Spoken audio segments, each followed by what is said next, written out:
475. 475 blushes, bronzers, and highlights alone are what I have in my possession. So up until really recently, I have always known that I have a lot of product in general, but I've never been able to really put an actual number on it. In 2025, I spent a lot of time really thinking and reevaluating my life, my surroundings, my job, and ultimately my consumption and what I really want to do with my content. So today we are not doing a declutter. Today we are doing an audit. So in the beauty world, we are very used to seeing declutters. They're typically fast-paced with the goal of removing products that are still pretty much perfectly fine to use, but tossing them to make room for ultimately even more new products. And as someone who does beauty videos full time, I've realized that decluttering is very often just a temporary band-aid for overconsumption. So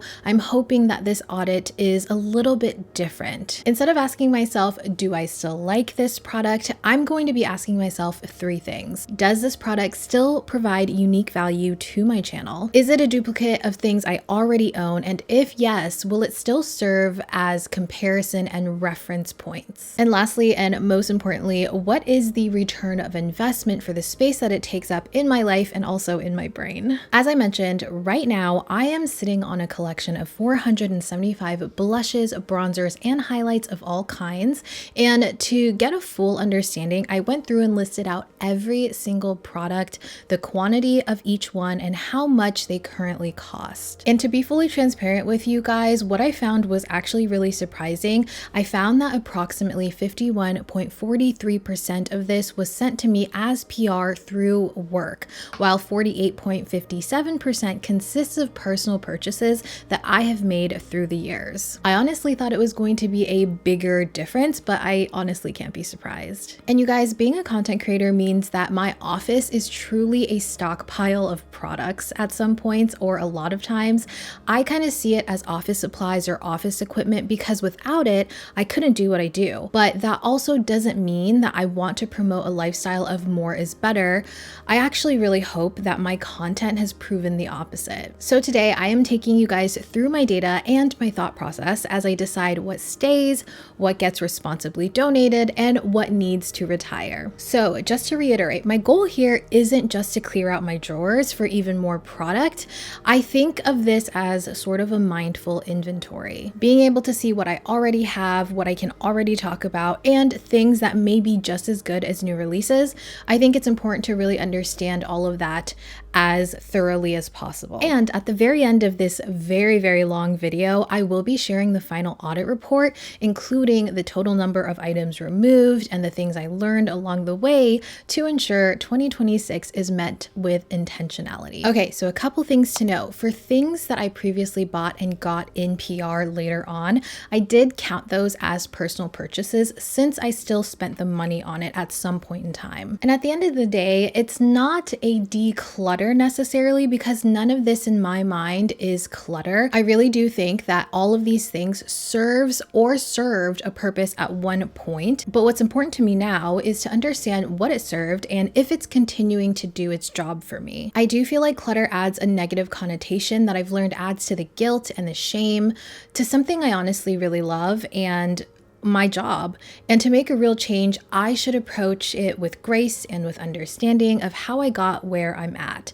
And a huge overhaul has really never worked for me. So I'm trying to approach it this time with a deep dive and understanding into why it is what it is. And at the end of the day, I am allowing it to be what it is. And just so you guys know, I am going to be doing multiple passes throughout the next weeks or months to take the pressure off of myself just to make flashy content for you. And by doing this, I feel like I'm taking away any possibility for guilt or shame or even regret of removing things. And I feel like this is something that we don't necessarily pay much attention to, because these are real things when your collection is part of more than just getting ready in a day, and I should honor that for what it is. Of course, I know that this is not a typical person's collection, nor do I think it should be. I think that it's really difficult sometimes, and you kind of get lost in the sauce of things when you're saying, oh, I need this for work, but really, Do you actually? I hope that by doing this, I can kind of shed some light on what it's like to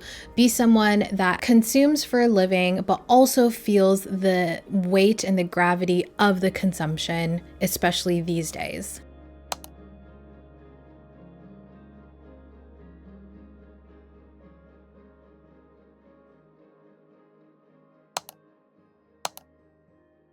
Hey guys, here we are. So I have all of my blushes, bronzers, and highlights right in front of me here on my table. I'm pretty sure that this is most of the collection. There are some PR drawers that we're gonna go through. And okay, first I wanna preface, I do say drawers, and I know that irritates a lot of people, but it's just natural to me. I try to say drawer?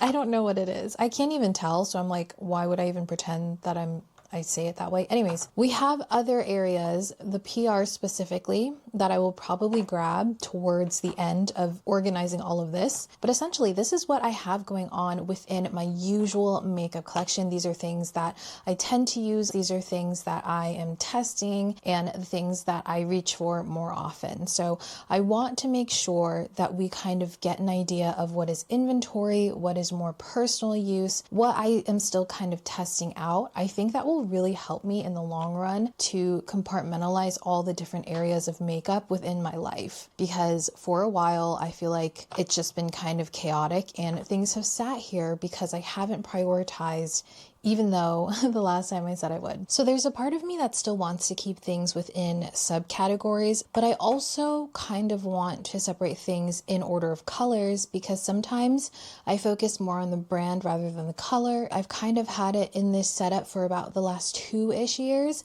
and I really have not reached in as much as I want. I think that maybe we will try to approach this a bit differently here. So underneath me, I have 3 separate boxes, very large boxes, and we're going to categorize everything out. Personal use, donations for charities, friends and family, and then the things that I just have to get rid of in general. Honestly, I think we're doing pretty good in terms of expired products. I'm pretty sure that I removed a lot of stuff before that could have been kind of bad. Let's start with our bronzers, because I feel like that's going to be the easiest out of this entire category. So I'm going to move all of our blushes aside, and then we will go from there. All right, I've laid out all of the bronzers that I think that I own. I'm sure there are things that I'm missing, but this is the majority of everything. I want to pull the things out that I know that I use for my personal use. These are the things that if I lost everything, or if I was starting completely over, I would probably repurchase for myself. So starting with my LYS bronzer, you guys know that I talk about this to no end. This is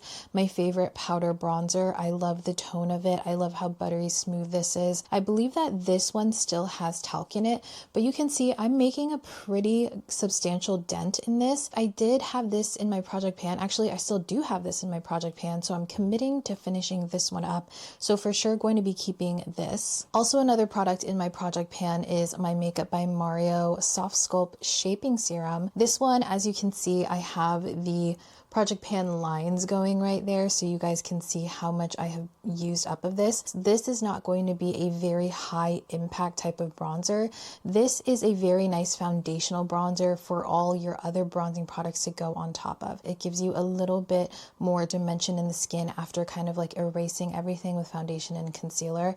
I love how thin it is. I would recommend, if you have oily skin, to go in with thinner amounts, but definitely going to keep this in my project pan and continue to finish this one up. Another one I've really been loving and using a lot, the Too Faced Chocolate Soleil Bronzing Stick. This one I depotted or decanted within my Making Mini Makeup video, and I have been loving this ever since. A little bit before that too, I was really liking this. I was a little afraid that the shade was too cool, but it actually works so incredibly well to give me a little bit of a shadow without being completely gray. So this is more like a contour, slightly bronzing stick. So I really enjoy that one, as well as my LYS bronzing stick. This one is the counterpart for the powder in my eyes, and I also decanted and depotted this one in my mini makeup video. It's the perfect amount of bronziness. It's great if you have neutral undertones because it doesn't pull too orange, it doesn't pull too red. It's truly just a neutral brown. If you have oily skin, you definitely want to set this down with a powder bronzer or just a powder in general.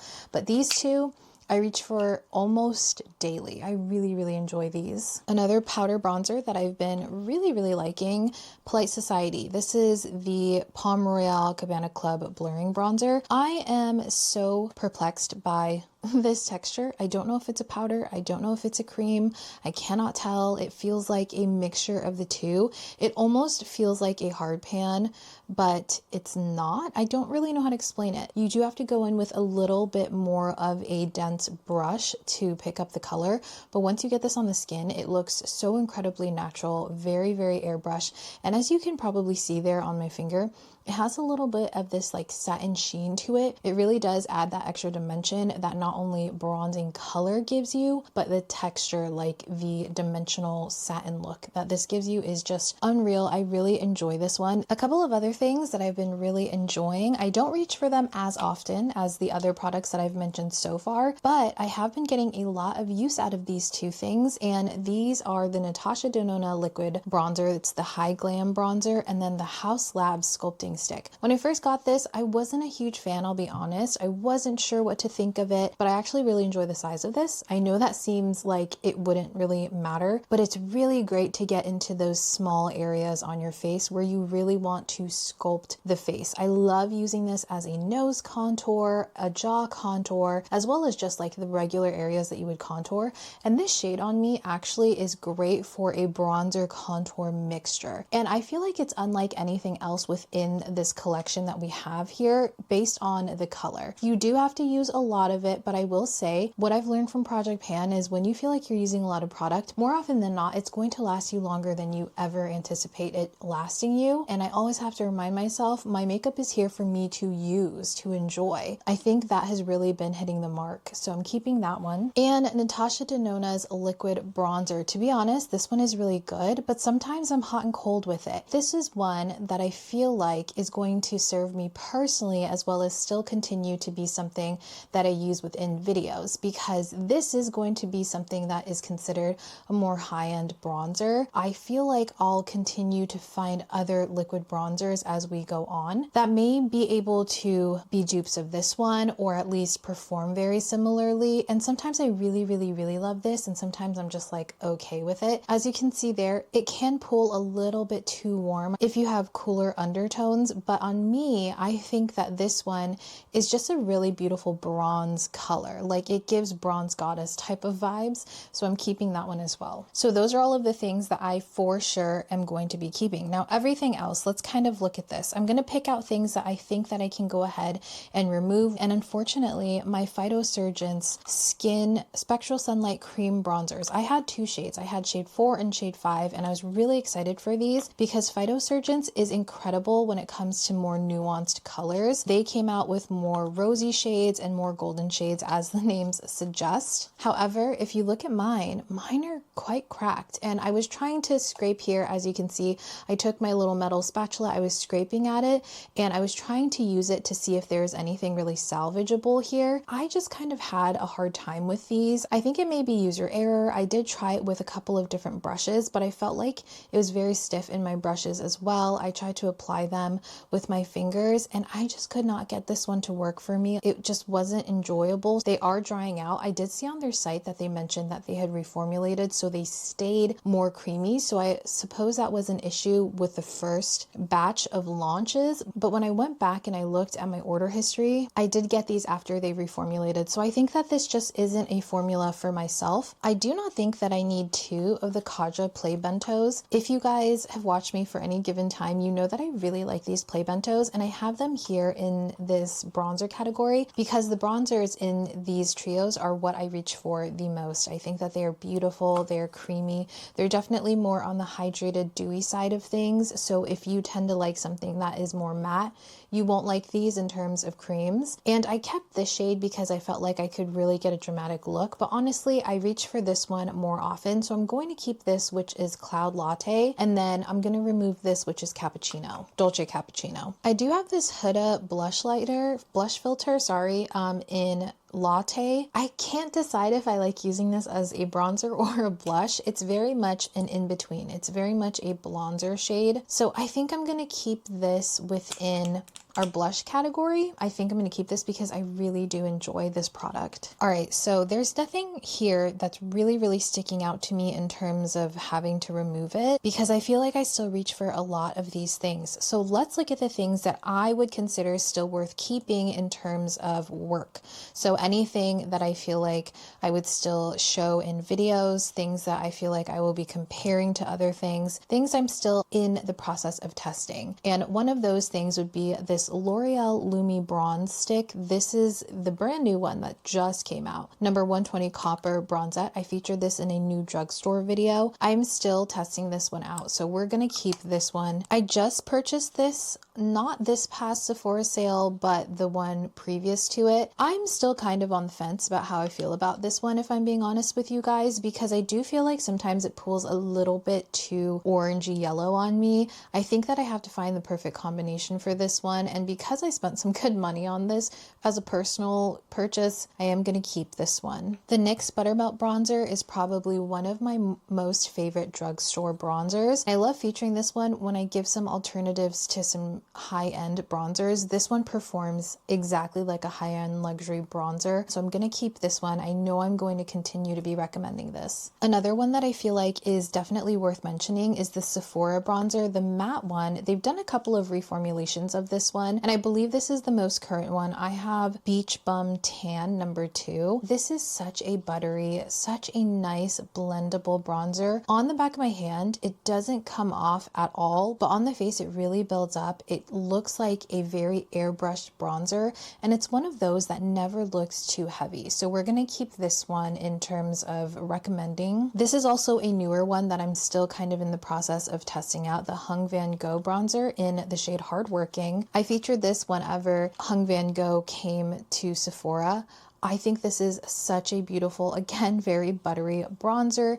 This one I would say is more on the neutral side, and it is a bit darker than any of the other powder bronzers that I've mentioned, other than the Polite Society one. I'm still kind of in the process of testing this one out, kind of figuring out how I feel about it. I think that I have to really solidify my thoughts still, so I'm keeping that one. I have the Physicians Formula Butter Glow Bronzer and Blush. I got this PR at a Creators and Friends event, and I also got this at that same event, and both of them are essentially face palettes. So this one does have a bronzer along with some blushes and highlights and stuff, and this is essentially a more compact version. I am tempted to keep this one because I really love the matte bronzer in this, while this one is more like a blush. So I think I'm going to go ahead and declutter this, pass this on to someone else that I think will really enjoy it. And I think I'm going to eventually just take this whole thing apart and only keep the pans that I really like. Here's something that I've had for a really long time. I actually don't know if they've discontinued this. I have number 2 medium is the shade that I own, and this is those huge compacts. The cream bronzer still smells okay. It has a scent to it. I don't know if it's like perfumed or if it's going, but I've had this for such a long time. You can see there's definitely a dent going there. This was like my go-to cream bronzer when I was pretty much exclusively using cream bronzers. This is one that I kind of want to commit to using up, or at least hitting pan on, so I think I will keep this in the collection. And speaking of this one, let me just move everything over.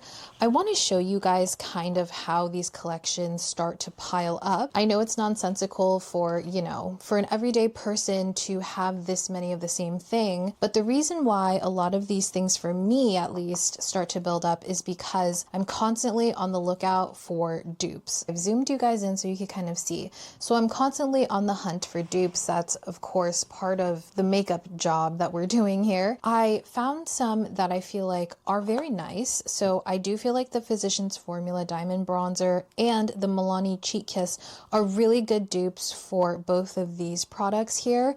Also for the Fenty Beauty Cream right here. So these are all of these like cream bronzers essentially. And I think that it's important to note that these I purchased specifically because I wanted to find dupes for these. I think these are going to definitely be the closest ones. They both feel very thin. They have very similar undertones to them. So here's Physicians Formula. Here is Makeup by Mario. They are slightly different in terms of tone, but the textures are incredibly similar. So if you're looking for something that feels serumy, that feels really lightweight, slightly more hydrating, these are going to be dupes of each other. If you have one, you don't need the other. But for the sake of having the dupes, I do think it's necessary for me to keep this one.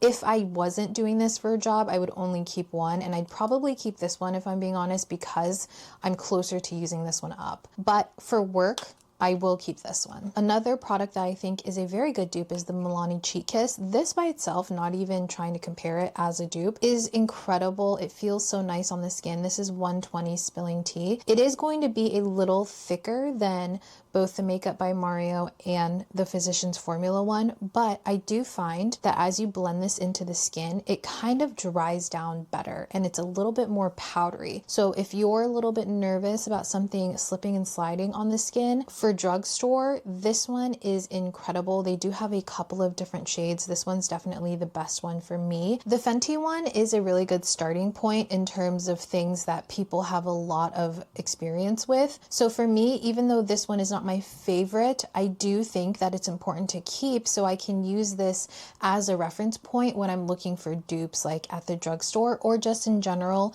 If there is a new cream bronzer product at Sephora or Ulta, it's really nice to be able to reach into my collection, feel the textures, and give you guys more of an idea of what it's similar to. So this is kind of like a baseline type of product for me. And like I said, I am going to keep the Charlotte Tilbury one because I want to see how far I can get in terms of usage. Okay, so pulling everything back in with you guys. So talking more about some dupe products and things that I feel like are very similar to each other. I guess you could say products I would otherwise not have if I was not doing this. I do have a couple of cream bronzers here that I feel like are very good dupes for the Westman Atelier one. This is in the shade Truffle. I was looking for some dupes for these and some really good ones that I have here. The Sephora Contour, this one I have in the shade Medium to Tan.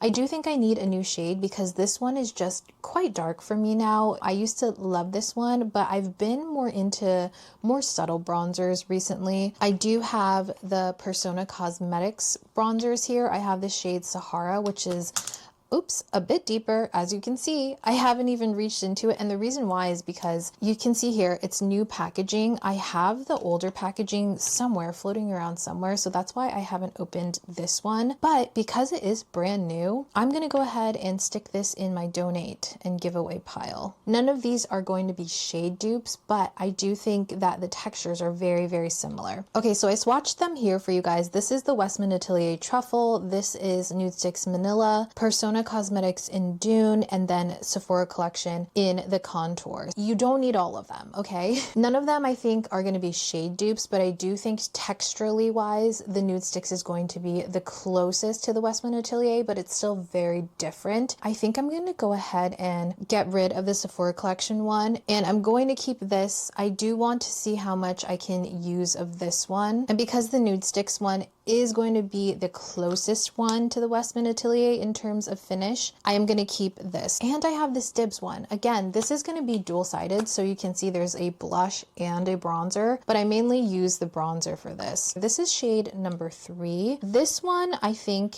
is similar again to Westman Atelier. It's not as slippery as Persona. It's like somewhere between Westman and Nude Sticks right here. So I'm going to keep that one. I do have a few liquid bronzers here that I want to talk about. So the Say one is definitely a favorite of mine. It is quite different from the other things that I have because it is a gel liquid bronzer. So it does go on kind of jelly textured, more sheer than other bronzers. So I find it's really nice and buildable. This is the shade Swim. So I'm going to keep that one. This is one that I picked up because I felt like this was something people were curious about. I myself was not super curious about it, and I wanted to see how it compared with other products that I already owned in my collection. I really don't reach for it often. I do think it is a good product, but sometimes liquid products are a little bit harder to work with, and because of that, I do think that's hindered me from using it. That was like what was already on the sponge, by the way. I don't know if Winky Lux would be considered drugstore, but it is available at Ulta, but it's definitely more pricey. But I have these She Glam ones that I received in PR, and I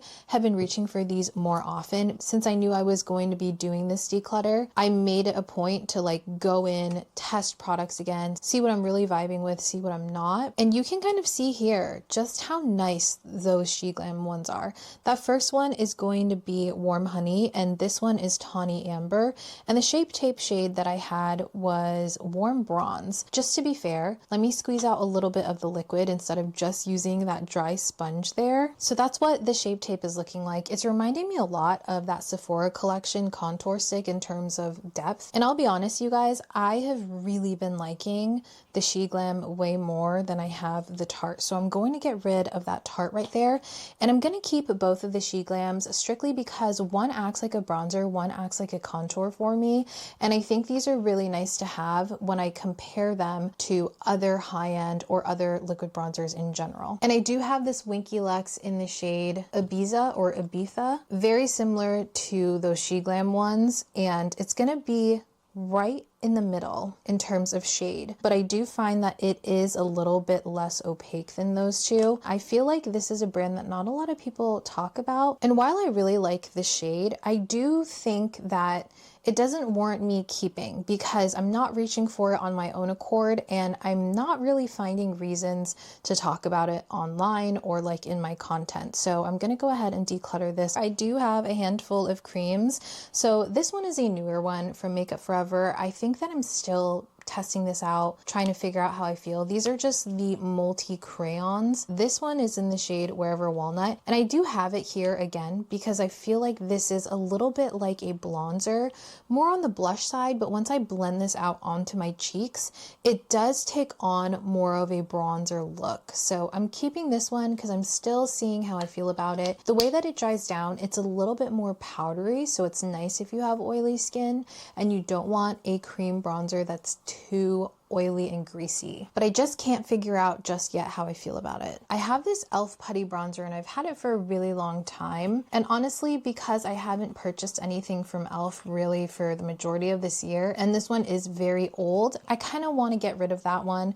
I do have this one that I received in PR a while back. I actually feel like this is a cream dupe of MAC Give Me Sun. So while the colors are slightly different, it does seem like it gives a similar effect on the skin for me. And I like having these in my collection because they're really good examples of very warm, very orangey bronzers. They're still a really good example of how these can work or how you can make them work. So I am going to keep both of these. I know we haven't moved on to this side, but spoiler, I'm keeping that one. I do think I'm going to go ahead and just get rid of this e.l.f. putty bronzer. I don't really have much use for it anymore. I have this Simi Haze one. This is the Skin Suede Melting Bronze Balm. I bought this like right before I think they reformulated. I'm very confused by this brand. It is very, very wet and creamy. It's nice, but also there's more oil to it than there is pigment. So it's really hard for me to work with in terms of making it work on my oily skin. Although I think you can make this look really beautiful, it doesn't have the best staying power. I don't know if it's worth keeping, so I'm just gonna go ahead and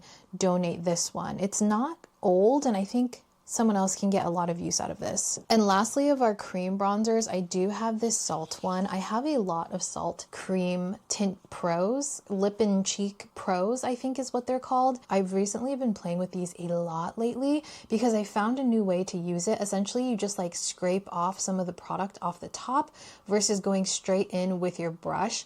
And then typically I'll put it on a makeup palette and I'll go in with my brush, really warm it up, and then place it on the skin, and I think that works fabulously. I'm still testing it out, so I am going to keep this one. And by doing that, by scraping it and then priming my brush essentially, I get a lot more pigmentation, not just like the oil on top, which I think is really important for us oily skin gals.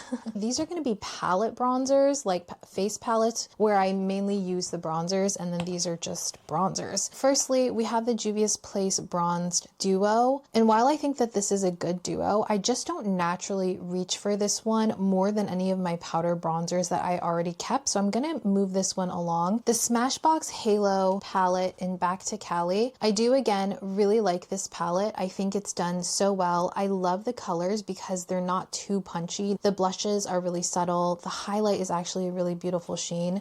Let me go ahead and swatch these for you guys, and while they don't seem like they're going to be impactful whatsoever on the swatches, just so you guys know, because I am aware it does look really lackluster. When you actually build these on the cheeks, they're really lovely and they give you such a natural sheen. I do think that this palette is very slept on.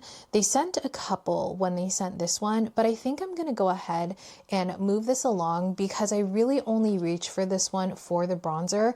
And while I think all of the shades are really beautiful, I do think that I have other products within my collection that I will just get more use out of versus trying to reach in for this palette. This one is from Florasis. Look how absolutely stunning that is. I will never get over Florasis packaging. I really want to keep this one because I like having a reference point for Asian makeup. Specifically, this one is Sea Beauty, so Chinese beauty. And I think it's really nice to compare the textures and the tones and everything with makeup we have here. So I'm going to keep this specifically for that reason. Same thing with the Kaleidos. This one is an Asian brand, and this is really different from anything I feel like we have in terms of contour palettes. This is going to be a contour palette, and it does have a highlighting powder. Highlighting powders are very popular right now, or they're gaining traction here. So I feel like this would be worth keeping and using and comparing to other products. Again, not necessarily because I reach for this often, but mainly for work reasons. All right, guys, so I have here all of these bronzers swatched. So these first swatches here are going to be these, and then these swatches here are going to be these on my right. So first we have the Urban Decay Beach Bronzer, the Sigma Bronzer, that's right here. Hula Caramel is going to be our third one.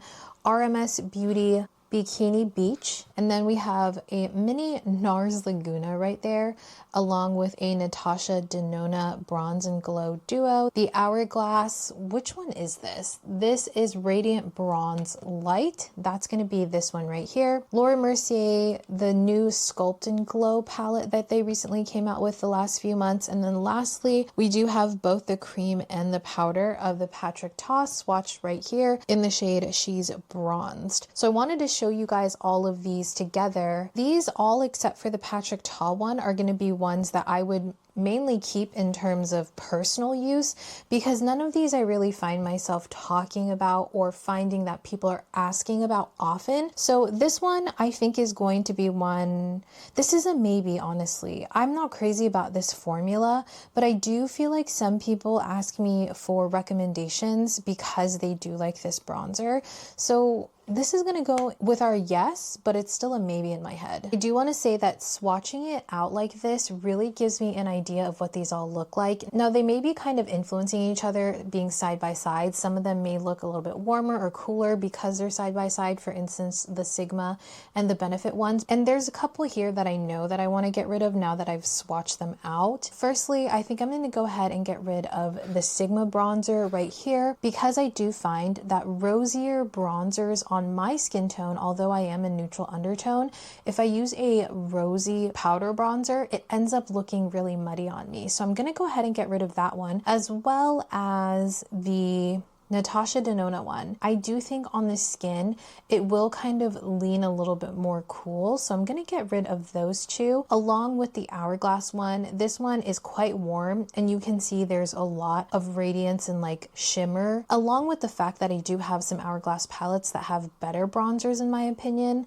And I think I am going to go ahead and just move the Laguna bronzer out from my collection. I do have a mini makeup collection that I've been collecting for a little while. So I think I'm going to move it into that for fun, but I'm not going to continue using it. I like the RMS one a little bit better. And I love this Urban Decay one. They did unfortunately discontinue this one if I'm not mistaken, but when I swatched all of these, this was the butteriest one out of all of them. Surprisingly, the Benefit one was very dry. The Patrick Ta one is very dry, except I think that one is because of hard pan, but all the other ones, they were fine. Okay, and just so you guys can see, this is everything we're keeping for one reason or another, and then this is everything I'm decluttering. These I think I'm gonna go ahead and toss because I don't think that they're usable anymore, and everything else I am going to clean up, I'm going to sanitize, and I'm going to either donate them or I'm going to give them to friends and family. I actually think I'm going to throw this one away too. Now we have our highlighters. I have spread everything out for you guys. Now I do want to preface and let you guys know that a lot of these things I did pull from my PR area in my PR drawer. drawer. I'm really trying here, you guys. Some things I have had in my actual makeup collection, but a lot of these things I've had like on the side because, to be quite honest with you guys, I don't wear highlight often these days or the last like couple of years. So what I want to do is pull the ones that I think are worth keeping, whether it's for work, whether it's for use. So first things first is I want to get rid of the things that I think are going to go, that have been in PR, that have been kind of sitting there and I don't really have a use for them. They're good enough to be able to donate them or to give them away to friends and family. Starting off with these, I took them out of the box just so you guys could see it right here, but these are the Bare Minerals highlighting blushes. Now technically these are blushes, but they are so sparkly and highlighty that I would consider them as like blush toppers with a little bit of pigment right there. I haven't touched these literally just came out of the box, so I'm going to go ahead and donate these. This is the shade Peach Glow, and then this one is the shade Opal Glow, and I actually have other shades here that I have opened, I have used, and I've kept within my collection, and these are going to be the shade Pink Glow and Mauve Glow. They're very similar to the Rare Beauty highlighting blushes. Now I do have those categorized in my blush section, even though I could argue those are highlights, but wow. So, okay, Mauve Glow I would say could definitely be a blush here. And then there's Pink Glow right there. But the way that I would wear them, I would dust them very, very lightly on top of a blush. So essentially it would be a highlight for me. To be honest though, guys, I haven't reached for Mauve Glow, although it is so, so beautiful. I think I can go ahead and donate that one. And I'm gonna keep Pink Glow for good measure. Maybe, I think. So the Urban Decay ones that I have kept out of my collection that have been in my PR section have been these three right here. And then I had these three in my actual makeup collection. I really probably only have use for one. And this one is really calling to me because of my complexion. This one is in the shade Space Cowboy. Some of them are more glittery and then some of them are more of a sheen texture. It has the same packaging as the Face Bond foundations. And I like this packaging a lot. So here are those three shades right there. This one is Space Cowboy, this one is Silver Lake, and this is PCH. I feel like the only one that really makes sense for me to keep is going to be a Space Cowboy. And the reason I want to keep one of these is because I do think that it's important to have one of these highlights in order to test it and compare it to other formulas out there. So we're keeping that one and we're going to go ahead and get rid of these and probably donate them. Now moving on to the Rare Beauty ones. So I do want to keep these minis. I think it makes sense for me to keep the minis so I can keep the formulas and not have like way more product than necessary. I have this in Transcend and then this in Magnetize. And Transcend, yeah, is this one right here. So this is going to be donated. And I do think I want to keep these two. I think this would be a really nice one for future looks in terms of trends. And this shade just generally is a really good tone for my complexion. And then these I'm gonna go ahead and donate. I'm not going to open these and swatch them. I'm pretty sure I have yet to open all of them and swatch them. Let me double check. Yeah, all of these look untouched, so I'm gonna leave it that way so that I can go ahead and donate them. It is a little trickier to donate makeup, especially if you've opened them and swatched them already, so I'm gonna put these aside. Okay, so those are the things that are very easy to go ahead and get rid of here. There are some dupes and stuff I want to talk about, but let's go over the things that I do want to keep. So this is from Estee Lauder and Victoria Beckham. I've had this one for years and truly it is one of the most flattering highlighters on my complexion. I love this on my eyes as an eyeshadow. I love it on my cheeks as a highlight.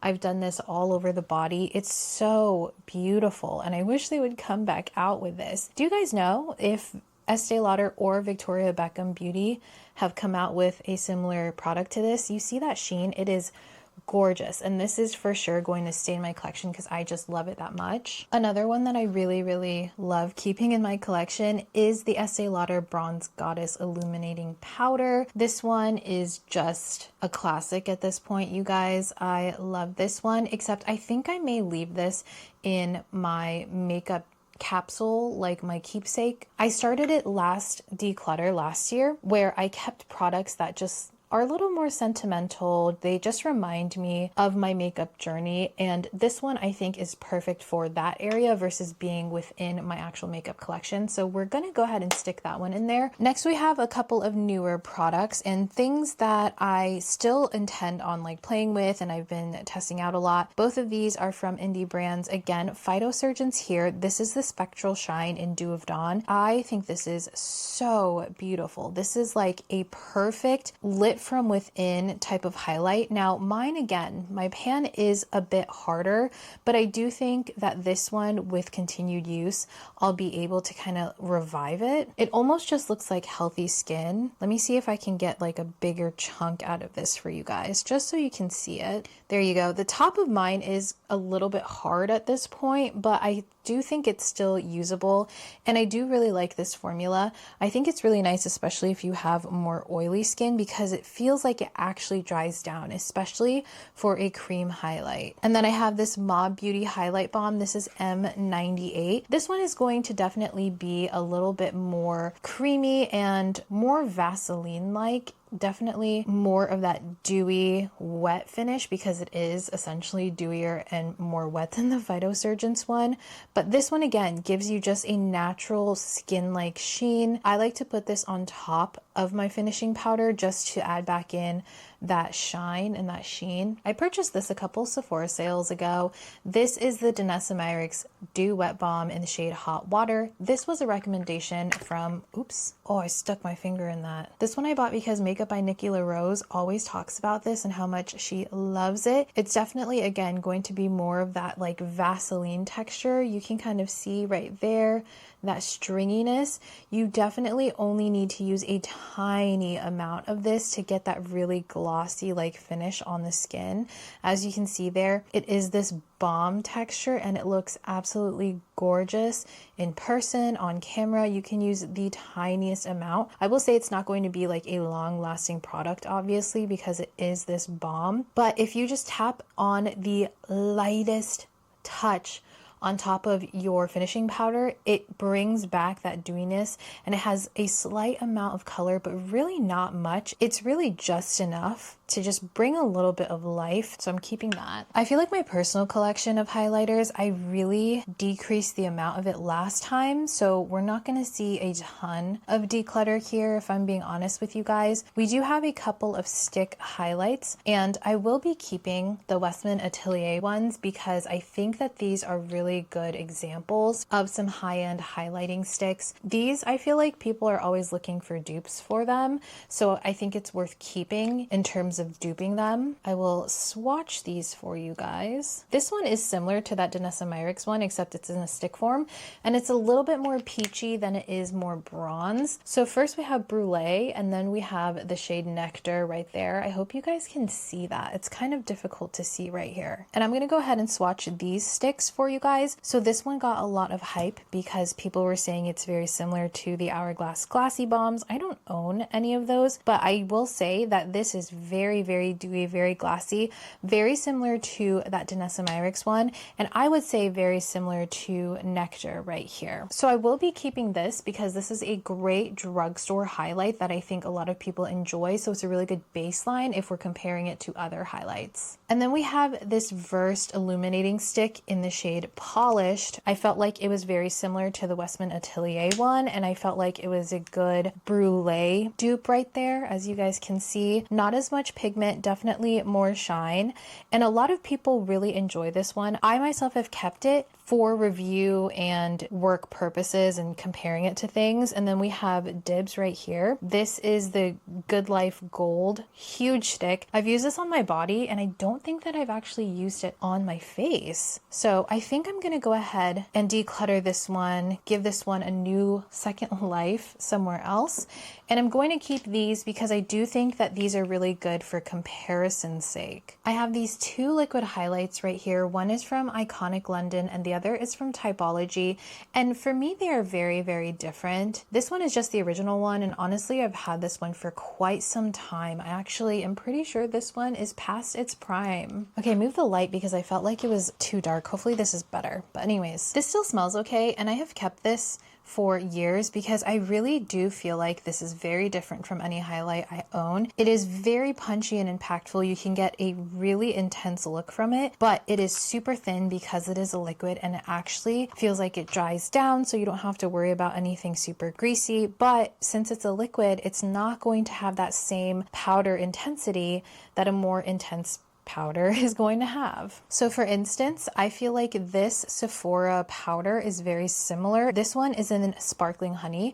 I did declutter another shade that I owned in this. So to me, this has the same amount of pearl pigment to them, but they are two different textures and like delivery systems, I guess you would say. And I like to keep at least one of these around so I can compare it to more high-end products. But this Fenty Beauty Light Diffusing Highlighter, I think is also very similar in terms of the glow and the finish this gives. These are super buttery.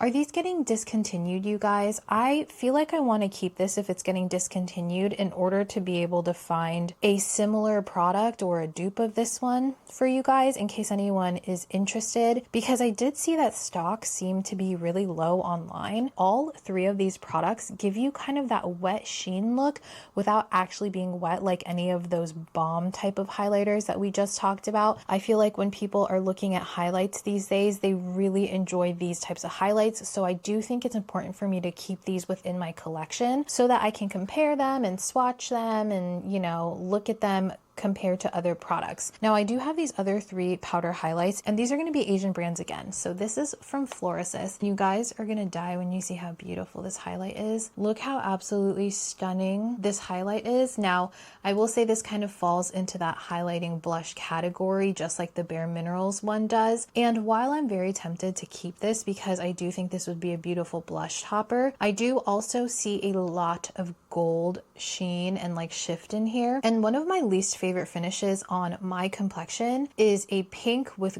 gold, like extreme gold sheen like this. They just don't look right on me, and it really pulls gold on me because I do have neutral leaning warm undertones, so it just naturally happens. So although I think this is beautiful, I am going to go ahead and get rid of this one because we do have other good examples of Asian beauty products right here. So these are from Flower Nose. I have two from the Little Angel collection. This is L01 right here, and this is L02. Absolutely stunning. These are just the most beautiful palettes. Asian beauty embossing is like my favorite thing ever. Both of these are going to be some of those really soft powder diffuse type of looks. They're soft, they're buttery, they're beautiful, absolutely gorgeous. So that's what those look like. And to be honest with you guys, they are looking very, very similar on me swatch. So I think I can go ahead and get rid of one of them.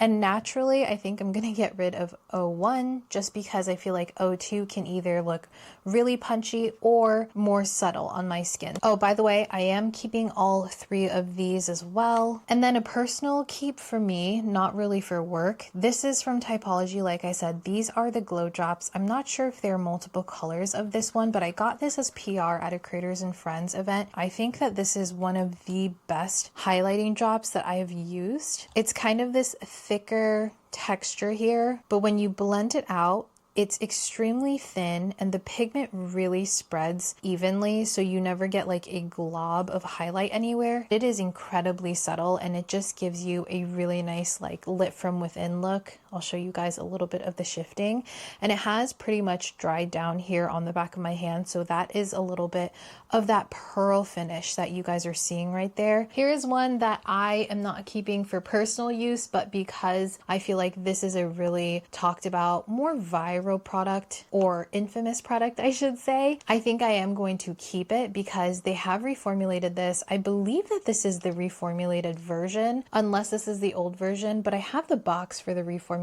version, so I think this is the new one. I think that this is still something that's kind of being talked about, and I want to compare it to other products. And it's an interesting one because you have that cream, you have that powder, and there's a lot of discourse on this one. So it's one that I personally would not want to repurchase if I ever had to. So I'm keeping this in my collection. We have a couple more liquid highlights here. I haven't used the Physicians Formula Butter Glow Liquid Highlighter. I feel like this one is very, very similar to the Say Super Gels, the glowy gels. you know, the primer things. I haven't even opened it, so I'm just gonna go ahead and put this in our donate pile. And the Flower Beauty one, the liquid highlight, I remember really enjoying this when this first came out, but honestly now I think it's a little too intense for my liking. I don't foresee myself needing this for anything work-wise, so I'm gonna go ahead and get rid of this one. I might toss it because it is quite old. And then I am going to keep the Laura Mercier liquid highlighter. I haven't had enough of an opportunity to test this one out, so I want to make sure that I give this one more of a chance. Oh, it looks like it's more of a blush actually. It's somewhere in between there. Yeah, I'm definitely gonna have to play around with this a little bit more, but I do see a little bit of that gold shift, you guys, so I don't know. The ColourPop Lunch Money highlighter. I like to keep this one because this was a very, very, very popular product from ColourPop, and I think that this is a really nice one to compare to other highlighters. This one at the time that it came out was more of a subtle highlight, like one of the ones that had more of that pearl pigmentation, so it got really popular. And I like keeping this so I can compare it to other drugstore ones and high-end products. And then this is from Fui. I haven't had enough time with this one either, so I'm going to keep this one within my collection so I can play around with it a little bit more. They did send this to me, but I actually purchased this one whenever I was in Japan with my husband. So this is the one that I purchased, and I think I already donated the one that I got in PR. So I moved those over, and I want to talk about these with you guys. So these are a couple that I've kept for dupe and comparison reasons. I got this through Fenty when I did like this masterclass with Ulta. It looks weird though, doesn't it? It has like these little air bubble thingies, but I've kept this because the Diamond Bombs from Fenty are very popular, and they're sort of evergreen, I would say, if you can call it that, because these constantly come back up and get talked about and get compared to products. So I have kept it for those reasons. I love that it's kind of like that creamy powder texture, and they're definitely more of those baseless types of highlighters, except this one does have a good amount of like lavender to it. And I've used this as an eyeshadow more than I've used it as an actual highlight, but look how beautiful that is. It is quite subtle, but you can build it up for sure. And I'm going to keep this because I do think it serves for work purposes. And then we have the original Fenty Diamond Bomb. I've had this for years, I'm pretty sure, since like it first came out. Not only is this beautiful, and I love having this because it is that wet finish right there, and it's definitely more of like a sparkle. I've used this on my body, I've used it on my face. It really is such a stunning product. And I have gotten a couple of these in PR, and I've gotten some for comparison purposes, so I'm keeping those. This is from Judy Doll. This is, I think, number 5. And I would say it's very similar to the Fenty one, except this does have a little bit more of a white base to it. But overall, when it's applied, it's very, very similar. It's so beautiful and has that chunky glitter to it. We have this Lottie London that I actually have not opened, but it's the illuminating highlighter, the Diamond Bounce. I'm pretty sure that this is supposed to be an exact dupe of the Diamond Bomb, but I've had this for so long, I haven't even opened it. I haven't done any content with it, so it doesn't really make sense for me to keep it in terms of work comparisons or like product comparisons. So I think I'm just going to go ahead and donate this one. And we also have this. This is the Lottie London Harley Quinn Jester's Jewel Illuminating Powder. It feels quite soft. Yeah, it doesn't have as much of a base to this one either. It's definitely more glitter. Oh, I feel like you guys cannot see what these look like. Hold on. Hopefully you guys can see. I put my flash on, but here's what those look like. Absolutely stunning. And while I think that Lottie London one is really pretty, I don't really think it's duping anything, and I don't have a use for it within my collection. So I am going to go ahead and get rid of that. And we're going to keep these two for comparison's sake. So here are a couple of dupes again. So we have the Rare Beauty powder highlight, and then we have the two Kaja glows. These are the Mochi Glow. I still have the caps on them, or the little plastic right here, because I wasn't sure if it would dry out if I took took them off. You can see right here just how similar these are. The only difference is the Kaja is going to be that like bouncy cream texture, similar to the Rare Beauty Bouncy Blush. But this is the shade number 3 in Luna. It does have more of that sheen to it versus any glitter or like sparkle. And then I do have the Rare Beauty in the shade Exhilarate. Now this one is a powder, so you can see there's definitely more intensity there versus the Kaja one right here. This one's just such a fun texture. This is Toy Alien, and this one is also going to be that mochi glow. This is the Kaja Luna, the Rare Beauty in Exhilarate, and then Toy Alien from Kaja. So here's Rare Beauty. The only downside is you really cannot travel with them or else they're just going to completely shatter because they're pressed so lightly. But here's what those Kaja ones look like next to the Rare Beauty one. I do think that they look like dupes in terms of, you know, the packaging and how they're put in here, but the textures are completely different. The Rare Beauty just seems to have a lot more punch to it because it is that powder, and it does have a little bit more of a slight sheen all throughout it versus just being a sheen like the Kaja ones. So I don't necessarily think that these are going to be dupes that I can reference back to. So I'm just going to go ahead and donate these, and I think someone will get a lot of good use out of these. Here are the Cleona highlighters. These are called the Fruit Lighters, and I received these during a Creators and Friends trip. Just look at how gorgeous these are. So these first 3 are going to be these, and then these last 3 are going to be these right here. But the reason I've kept these is because I don't own a ton of indie makeup. I do have some, and I tend to keep all of them. It's a lot harder for me to get rid of them. I think that they are so beautiful, bold. Indie makeup really is punchy, and the pigment is there. The quality is always there. They're just some of the most stunning makeup pieces that I own. And while I have these in my highlighter collection, I don't think they belong there. Yes, these are supposed to be highlights, like they're labeled as highlighters, but for me, I think that these are more similar to eyeshadows for me. Cleona Cosmetics has some of the best eyeshadow textures that I have felt and some of the best duochromes that I have. I do think that I want to keep these again because I just love them so much, and I think I'm going to move them over to my eyeshadow section so I actually have a chance of using all of these. Now obviously the purple is my favorite one, followed by these 2 up here, which are going to be those 2. They're not super chunky glittery. They're somewhere in between like a sheen and a shimmer and a metallic. All right, and just so you guys get a visual, this is everything that we are keeping right here, and then this is everything that I'm going to be donating and getting rid of. We're gonna find a new home for all of those. So I think it's pretty, like I definitely kept more than I got rid of, but I did get rid of a good chunk of it, and I am happy with this. Alrighty, you guys, here we are at the blushes, and I decided that I was gonna go ahead and do subcategories for the blushes because I have so many blushes. I'm not going to lie. This is where it starts to get sticky. So blush for me is one of my favorite parts of makeup. So a lot of the things I'm going to keep, I am going to keep multiple shades. I already know that.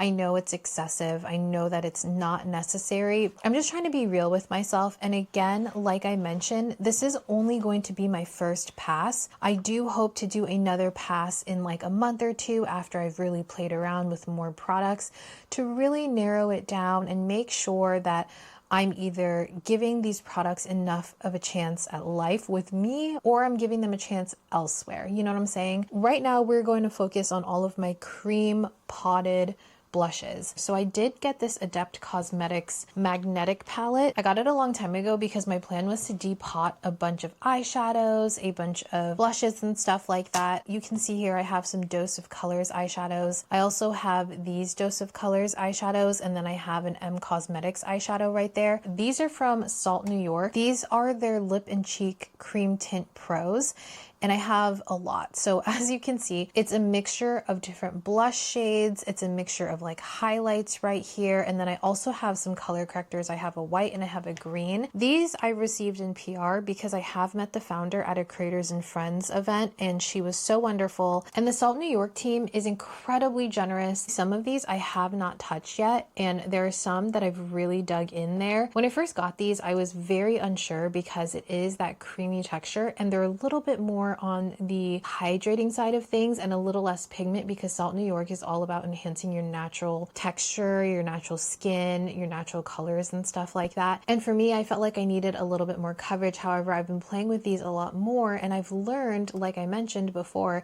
that if I take this little metal spatula thing right here and I scrape the product off onto a palette and then I go in with my brush, these apply incredible. They have just the right amount of pigment. They're soft. They almost look like natural flushes on the skin. I'm keeping all of these because I want to be able to test them out. They have come out with new shades, new collections, and I really want to dive into these. And I want to share with you guys how I use them, because I do feel like they're quite unique to the market. A lot of these are going to be, again, personal things, not necessarily things that I'm keeping for specific review purposes or anything like that. I just bought all of these Glossier Cloud Paint Plush Blushes. Here's the shade Gale. Here is Beam. I have the shade Storm, and then I have the shade Float, which I love so much. I have the red one too. I don't know where that one is, but I'm keeping that one. Burst, I think, is the shade. These are newer to my collection as well. The Sochi Beauty Blurring Pillow Blush. This is the shade Copper Spice, and here is the shade Rosy Reset. I purchased these whenever they had a sale around the summertime,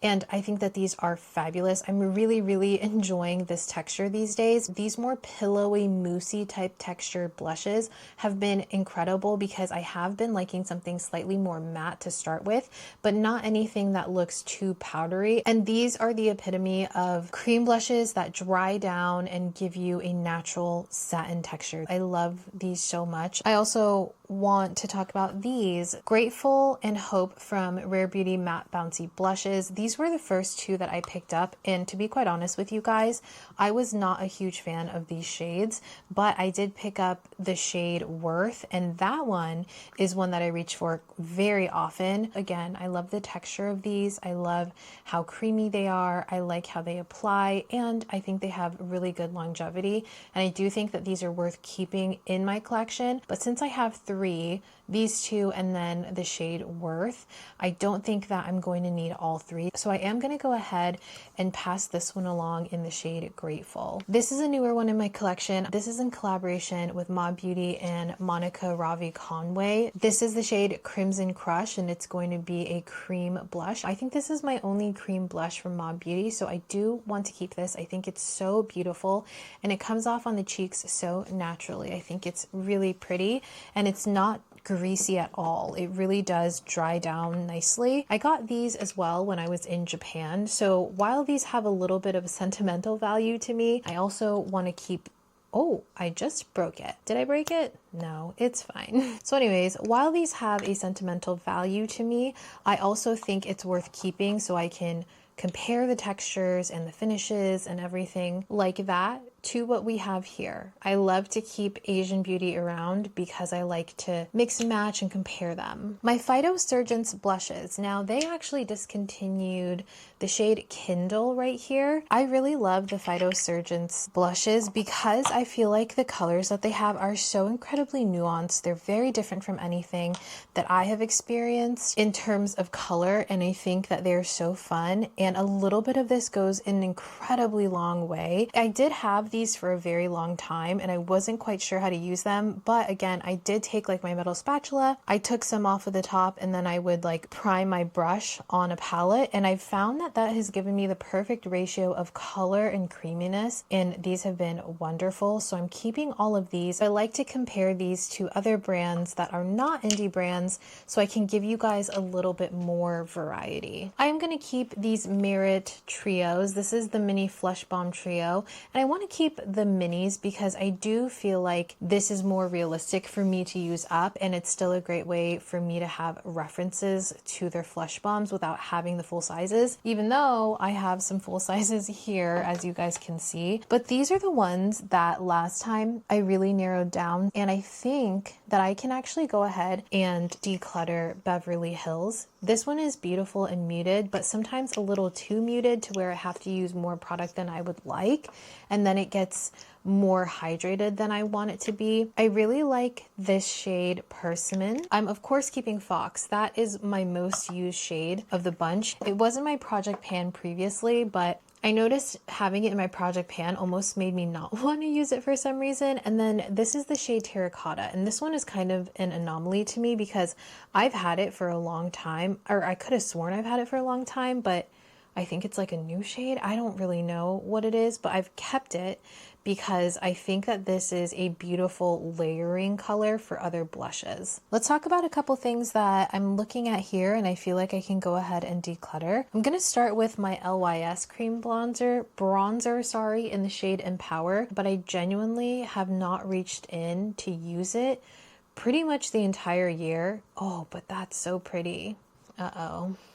No, I don't need it because something with berry leaning blushes on me is that they bring out a lot of hyperpigmentation on the tops of my cheeks. And I feel like this may do that. This one is incredibly old and I think it's gorgeous. This is Daiquiri Dip. It's the Fenty Beauty Cream Blush, but I've had this for well over, I want to say 5 years. So I think it's going to have to go. Oh, and it doesn't smell that great either. The Nude Sticks Stacks. So these I think flopped, if I'm being honest. I was very excited for these because these were kind of that pillowy plush blush texture, similar to the Glossé one, similar to the Rare Beauty and the Sochi Beauty one, but people did not like these. I don't think that they had enough pigment. Granted, when I put it on, I have to use a lot of it. I have to like really get my hands in there and try to get some pigmentation out of them. I heard a rumor somewhere that they were going to reformulate these. Maybe I'll only keep that first shade. That one was barely nude, and then I'm gonna go ahead and donate those two. I do want to keep this one. This is the Lottie London pH Changing Black Cream Blush. This one is a really fun one. I think it's a really novelty product, and I feel like this one will be a nice one to keep because I don't have a lot of pH changing blushes within my collection,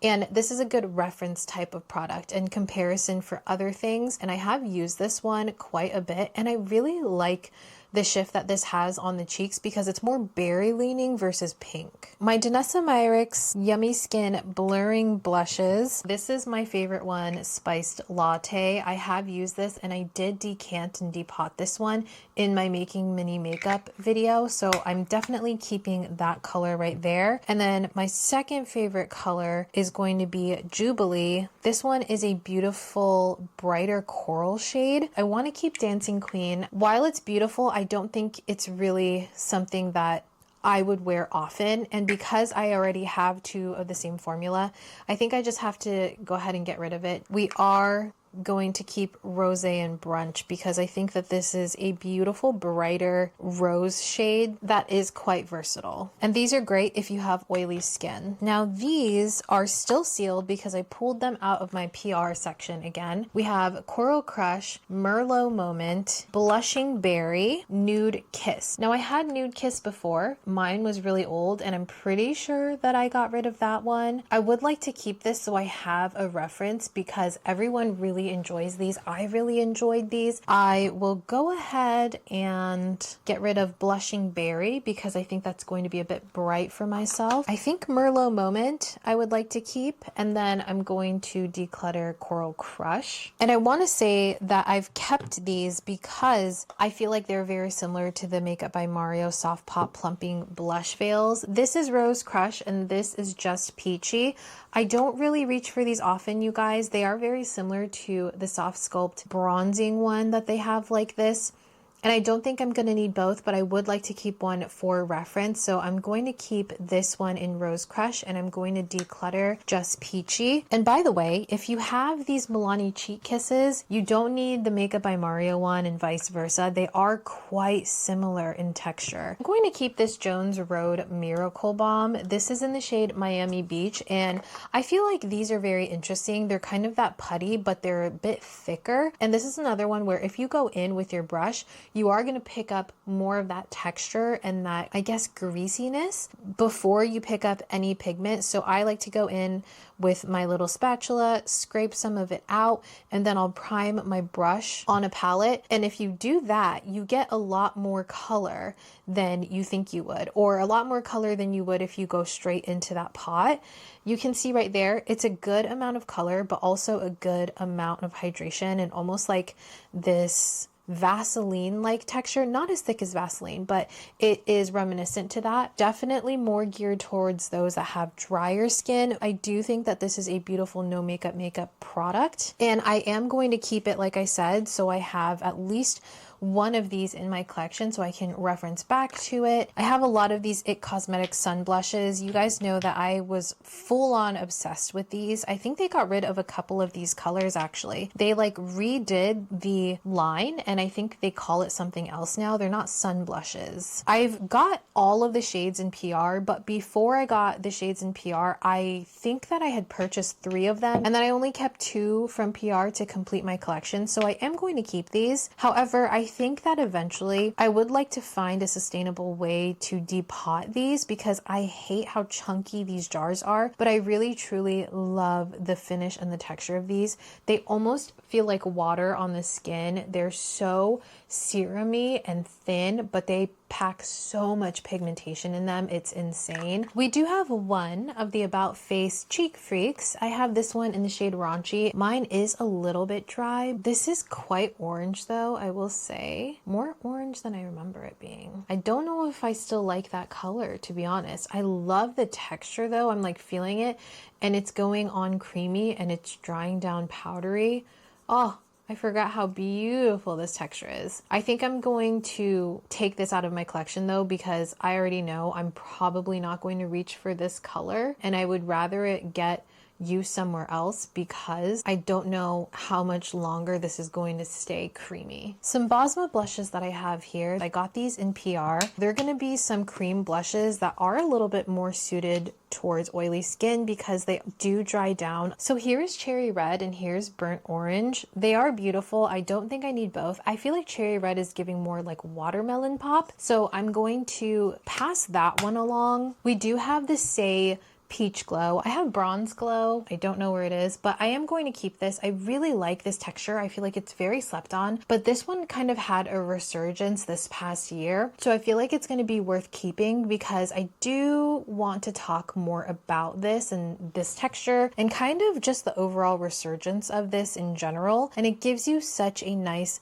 gentle sheen where it's so wearable for every day. It's not too much and it gives you a healthy glow as well. I have these Lawless cream blushes that I received in PR, and again, these are some that I said last time I wanted to keep in my collection so I could use them, I could test them. I've probably used them only a handful of times, so I don't think that it warrants me keeping all 4 of these. I don't think I want to keep this because this looks like the Glossier Beam and this is quite bright in Cherry Pie, so I don't think I'll be using that one. So it's down to these 2, but let's see what this in Rosebud looks like. And if I like this, it is quite cool toned though, and I don't like a cool toned blush for the most part, or I'm very picky about a mauve-y cool tone. I don't know if I'll use that. I do think that this is the one that I'm going to want to keep, and this looks very similar to the Milani Nude Kiss too. They feel almost velvety, like almost silky on the skin. Wow, this texture is so nice. I feel like I'm gonna keep that one.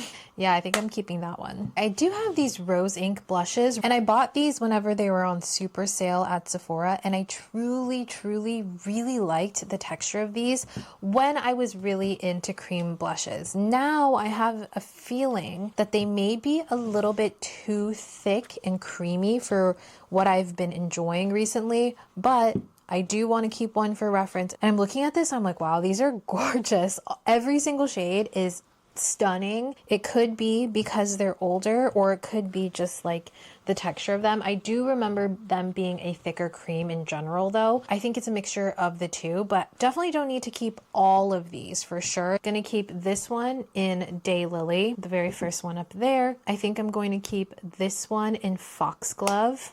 which is that one right there, and this one in Delphine. Currently, I think for my first pass, I do want to keep 1, 2, and 3. I do have a good chunk of Patrick Ta blushes. I feel like I've purchased half of these and I've gotten half of them in PR. So this is the newest one that I got in the holiday collection. So I would like more time with this one. This is in the shade On Holiday. It's this beautiful warm berry tone that I think is so flattering. I hate that you can't tell what color they are, to be honest, because I can't remember. Oh, she left me on red. I recently got this one from them as well, so I would like to keep this and keep playing around with it. My favorite shade, Not Too Much. This one I've done some content on. I think it's a really good reference point in terms of colors, so I'm keeping that one. And there's one that I got in PR that came smashed, and then I tried to press it back down. I don't know if it, oh, this one. What is this? She's Seductive. I did try to fix it, and I feel like it kind of messed it up, you guys. Like, it hard panned on me like real bad. Does anyone know what I can do for the hard pan? Please let me know in the comments down below, because that shade is so gorgeous. And then we have She's Blushing, which is going to be kind of like a brighter, more neutral tone of She's Seductive. So there's She's Seductive, there's She's Blushing. So many of their blushes are very similar in color. Like, if you have one, you probably don't need the other, if I'm being completely honest with you guys. But I'm keeping She's Blushing. I have just a handful more for cream blushes. So I have 2 Sigma cream blushes. These are so pretty if you guys haven't tried them. So this is Nearly Wild, and then we have Corderosa. It's one of those creams where at first it feels a little bit stiff, but then you get your finger in there and it really melts down and gets so vibrant. Like, you can see the color just keeps going with this one. It's silky, it's smooth, it's very, very thin for a cream. It's so impressive. If you guys have not tried Sigma Beauty, I feel like they have so many hidden gems. I think that these are definitely going to have another life in my collection. And I really love talking about hidden gems and products that, you know, are slept on. And these are definitely ones that fall in that category. So I am going to be keeping those. For these Juvia's Place blushes, I did pick up 2 of the shades. Again, I want to keep a drugstore option because I feel like it just makes the most sense. And just looking at these, I feel like the shade Terracotta is definitely the way to go. I think that these have an incredible pigment load that will just look so great on everyone. You know what this Cheeky Cherry looks like? It looks exactly like this Rare Beauty Grateful. So Rare Beauty Grateful is not as red next to it. This one kind of pulls more coral, as you guys can see, but I will keep Terracotta within the collection. And lastly, for the cream blushes, we have the Tower 28 Beach Please creams. So you guys know I have loved these for a very long time. I used to have quite a large collection of these, but it seems like I have brought it down a lot. They are definitely going to be more hydrating and more, for lack of a better term, greasy textures than the other cream blushes. So here we have more of those nude shades. This was my most used one, and I did have this in my project pan for quite a while, you guys. I still really love these, especially over powder these days, because it gives you a beautiful amount of glow and pigmentation. The pigment load is very high. So those 3 shades right there are the shades Magic Hour, Office Hour, and Power Hour. The names do get quite confusing, but there's Magic Hour, Office Hour, and Power Hour. And then this was my second most used shade. I think that it actually looks so flattering on my complexion without being like a neon shade, you know? Happy Hour, this pink one, I believe was a limited edition shade, and so was this one for Party Hour. They did release this one for their birthday. These do look quite grimy, I understand that.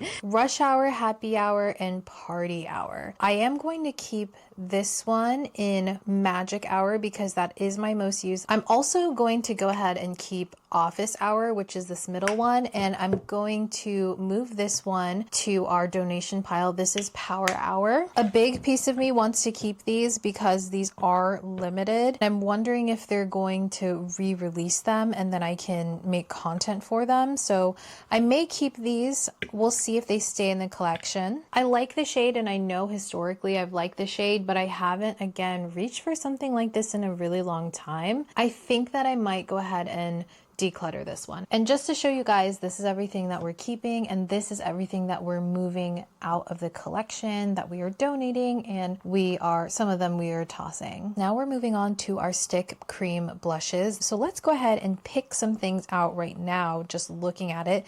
So first off, I have these that are still in the package. I'm just going to go ahead and pass this along. Since they are fresh, it'll be a lot easier to donate these. I want to say that all of these are so good. There's not one that I think is a bad one. I have done a declutter on a lot of my cream products and like blushes in general. So none of these are bad, but I do have a lot of multiples, as you guys can see. But there are a couple where we only have maybe one, starting with the Charlotte Tilbury one. This is in the shade Cherry Glow. I really like this cream stick from Charlotte Tilbury. I think it is beautiful and the shade comes off so naturally. So I'm going to keep that one, as well as my Rhode Pocket blushes. I recently purchased the shade Tan Line during the last Sephora sale. And then my first one, which is Freckle, I'm also going to keep that. And they are quite similar, but they're different enough for me to justify wanting to keep the two. And I'm still really enjoying these, so I'm going to keep them. It makes sense work-wise and just personally. I do have one of the Westman Atelier cream blushes. I believe this is the only one that I own. The texture is going to be the same thing as the other ones, like the highlight, actually not as greasy, and also the bronzer stick, which by the way I found after I decluttered my bronzers, which I'm gonna keep that. I'm going to keep this one as well. This Persona one, it looks like it's the only one, but they again actually just repackaged. I think they just repackaged, they didn't reformulate.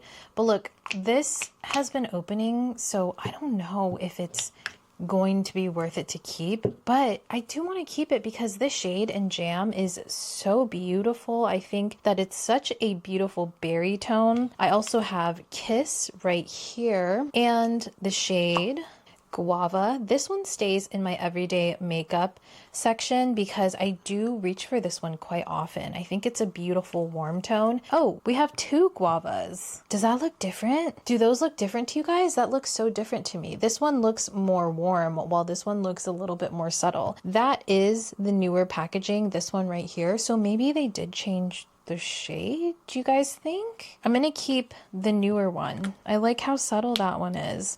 Oh, I really wonder. I'm going to keep Kiss and Jam, and I'm going to move this one over to our giveaway. I have one M Cosmetics stick. This one is in the shade Pearl Tea. This is the perfect nudie, almost bold nude shade on me. It's a very neutral tone. It is more creamy and a little bit more hydrating, but not as hydrating as the Persona ones. Like I think this one dries down a little bit better. Oh, I also have this Lottie London pH color changing cheek and stick. It's essentially the same thing as that potted version, except it's a stick version, but I'm going to go ahead and move this one over to our donate pile because since it's the same thing, I want this one to get some good use as well. We do have a Dibs stick here, and this one is in our blush section because I like this one for the blush and not the bronzer. This is in the shade 5.5, by the way. And these Dibs duos are really beautiful. I do really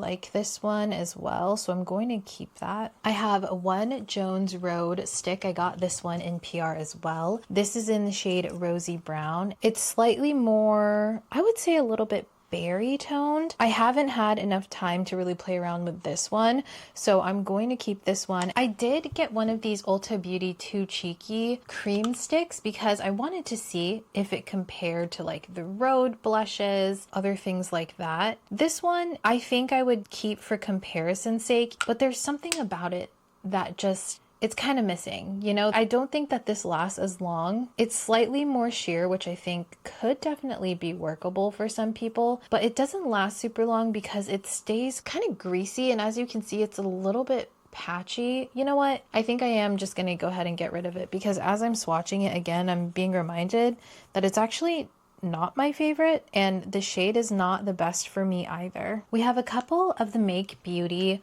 heat strokes, cream strokes, I'm sorry. I have a heat stroke versions somewhere. The cream strokes are going to be the more matte versions, and I recently got these in the last couple of months in PR, so I am going to keep these 3 shades. I do have 2 of the Nude Sticks Glow Cores. These came out around the same time as the Nude Stacks, I think it was. I got the shade Rose Glow and Blush Bling. I really loved Nude Sticks. I love this original formula that I have right here, so I was really excited for a lot of their launches. Oh, that's more pigmented than I remember. Wait a second. Whoop, those are good. I guess I had forgotten about these, you guys. Let me compare those actually to the original Nude Sticks. So I used to have a huge collection of these, and then the last time I did a declutter, I really narrowed it down. The only thing is that with these caps, sometimes the air will kind of push them open, and I worry about how long these are gonna last, but honestly, I've had these for a couple of years now, and they seem to be pretty good. Oop, spoke too soon. Okay, you just gotta get it going, because I haven't used these in quite some time, I'm not gonna lie. So what I'm feeling right off the bat is that these are definitely a little bit less hydrating. Oh, here you go. You can kind of see right there, I closed that one and I capped it, but it kind of sometimes will pop back open. So you have to be careful. I do think it's the air, like the air stops it from wanting to close, which I do think is quite faulty. But see, that one just opened too. It's still opening. It is annoying, but I haven't noticed any of my Nude Sticks like drying down too much. Oh, this one does feel more hydrated though. Okay, maybe they are drying out. I'm confused. Sunkissed is my all-time most used. I think this one is technically a bronzer, but I've always used it as a blush here. Nude Sticks for me is one of the OG cream blush sticks. They were some of the first ones that I had ever tried, so they are near and dear to my heart, and I still feel like they are some of the best, especially if you have oily skin. So these glow cores, you can see they're definitely more hydrated. I do think I want to keep that though for comparison's sake, because they're kind of giving me Verse and House Labs vibes. A little bit of the dewy bars too. This is In the Nude, Salty Siren, Picante, Sunset Strip, and Sunkissed. Picante, I think it's gonna have to go in like my collections section. This one was in collaboration with Alana Davison, Alana Rama on YouTube, here on YouTube, and I love her. This is going to be a keepsake, but everything else is going to stay within my collection. So those are really reminding me right now of the dewy blush bars. These are from Kaja. I did get these in PR because I had worked with them on a campaign a couple of years ago. They're incredibly pigmented. They're so soft and creamy on the skin. You don't have to compromise the pigment for greasiness, you know what I'm saying? Like, you get an even amount of pigmentation and even amount of hydration, and I think that they are so beautiful. Fig Smoothie is definitely one that I wear often, or this was like my most reached for color out of the bunch, along with the shade Cranberry Cooler. I think that the packaging on these are so cute. I love that they're like these mini sunscreen sticks or like deodorant looking sticks. Some may say that it's a bit like juvenile, but I really like it. It's very much on brand for like an Asian brand to do this kind of packaging as well, because it's fun, it's cute, and it makes people want to use it. Oh, this shade Grapefruit Gelato, I actually use a good amount of this one as well. Strawberry Sorbet, Fig Smoothie, Cranberry Cooler, Berry Sparkler, Peach Cobbler, and Grapefruit Gelato. And then we have those 2 Nude Sticks cores right there. They're definitely giving very similar shine. To be honest, I think that the price points are very similar on these. So you're not necessarily going to be saving money if you go one way or the other. Not a ton of money at least, but I don't think that you would need both of them unless you're looking for a specific color that the other brand does not have. If I'm remembering correctly though, the Nude Sticks Glow Cores do have a little bit more longevity because they're not as hydrating and dewy as these. These are meant to be dewy and glassy and balmy. So if that's what you're going for, these will definitely give that to you. I definitely haven't reached for all of these. So I think I'm going to go ahead and take Peach Cobbler out, which is this shade. I'm going to take Berry Sparkler out, which is that shade. I think I'm going to take Fig Smoothie out because it's looking very cool. And I think I'm liking Grapefruit Gelato more. And the shade Cranberry Cooler I think will be a really good multi-use product. And then this one I think is a fun pop of color, really something that's nice to layer. We do have these milk jelly tints, and I will be keeping these because I feel like these are such novelty products. They come and go. There's still some brands that are duping these or attempting to dupe them at least. So I think it's worth it to keep it within my collection for comparison's sake. I did recently get these NARS multi-sticks in their holiday trio, so I'm gonna keep these. I want to be able to use these more. The Iris and Romeo multi-sticks, I got these in PR, I think, and I really have not dug into these quite as much as I should have. This is in the shade English Rose. They are a bit more sheer than the ones that we have kind of talked about so far, and this shade right here is the shade Rosy Glow. I don't think I need to have both of them necessarily, and for this finish I actually feel like this shade right here in Rosy Glow would be really nice as like a cheek topper after I put some powder on, and then I can put this on top of it just to bring a little bit of life back. I am going to keep all of my Haus Labs Glassy Balms. These are the earth toned ones. We have Glassy Ginger, Glassy Cinnamon, Glassy Clove, and Glassy Cayenne. They're definitely very, very dewy, but how they differ from the Kaja Dewy Bars is that one, the shades are different, and two, they are a little bit more sheer, so you can build these up with less hydration. So I find that these actually last quite long on the cheeks. Granted, my oils do come through on top of them throughout the day, and I kind of expected that because again, these are supposed to be glassy, but what's nice is that they stay put. Even though they are really hydrated, they stay in place, and I think that's what's made these really, really stand out. I'm keeping them because one, I would love to have the formulation. I love all of the colors, and additionally, I think if there ever is a dupe, it'll be nice to kind of compare them, you know? We have the shade Glassy Ginger, Glassy Cinnamon. That one is my personal favorite. Glassy Clove and Glassy Cayenne. These are exceptional. You can see the sheen on these, and not only is it beautiful, but they actually last. They actually stay on the cheeks. Next, we have these Versed Shade Swipe blush sticks. I got a couple of these when they first launched, and then I think I got one, maybe two of them in PR.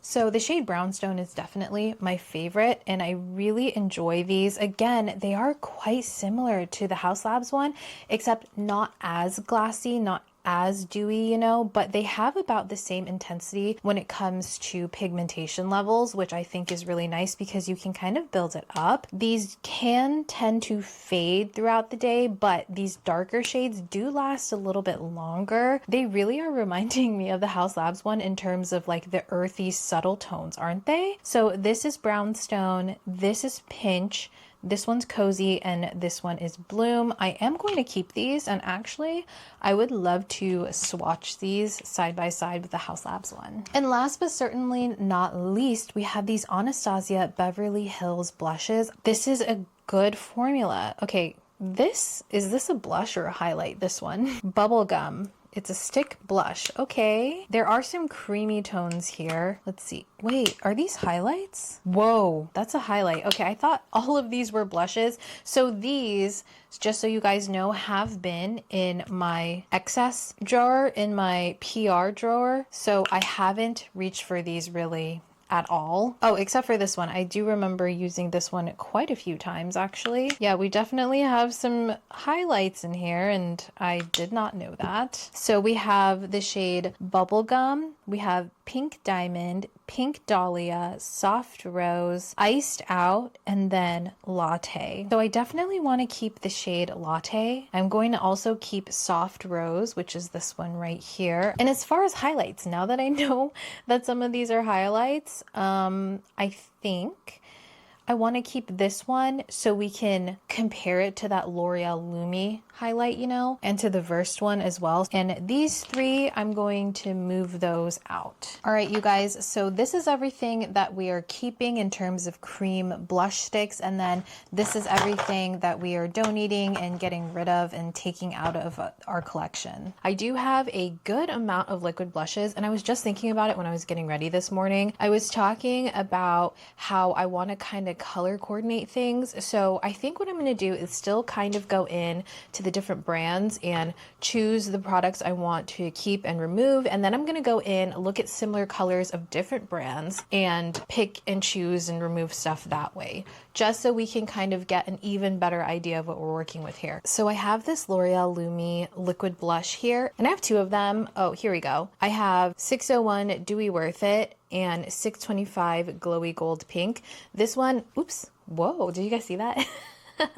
This one I received in PR. This one I purchased myself, and I think I'm going to keep this one because I have used it quite a few times. Although this one is open, I don't recall ever using it, so I'm going to go ahead and move this into our donate pile. This is the Nude Screen Blush Tint SPF 30. Now, I was really excited for this again because you guys know already I really like nude sticks, and I liked this formulation, but I like the other ones that I have better, and I think I have other liquid blushes here that I just prefer over this one. For instance, the Ciel liquid blushes also have SPF, and I feel like these are much more pigmented. They're not as dewy, so they last longer on the cheeks. So I'm going to move this over. I was thinking I would keep it just so I could compare it to some things, but I think I'll use the Ciel for that reason. I do have 3 of the Armani Luminous Silk liquid blushes here, and I got these for PR or as PR, and I really enjoy these colors, but I don't think that I need 3 of them, so I'm gonna move this one out and I'm going to keep these 2. This one especially I really like. This is 62 and then this one is 65.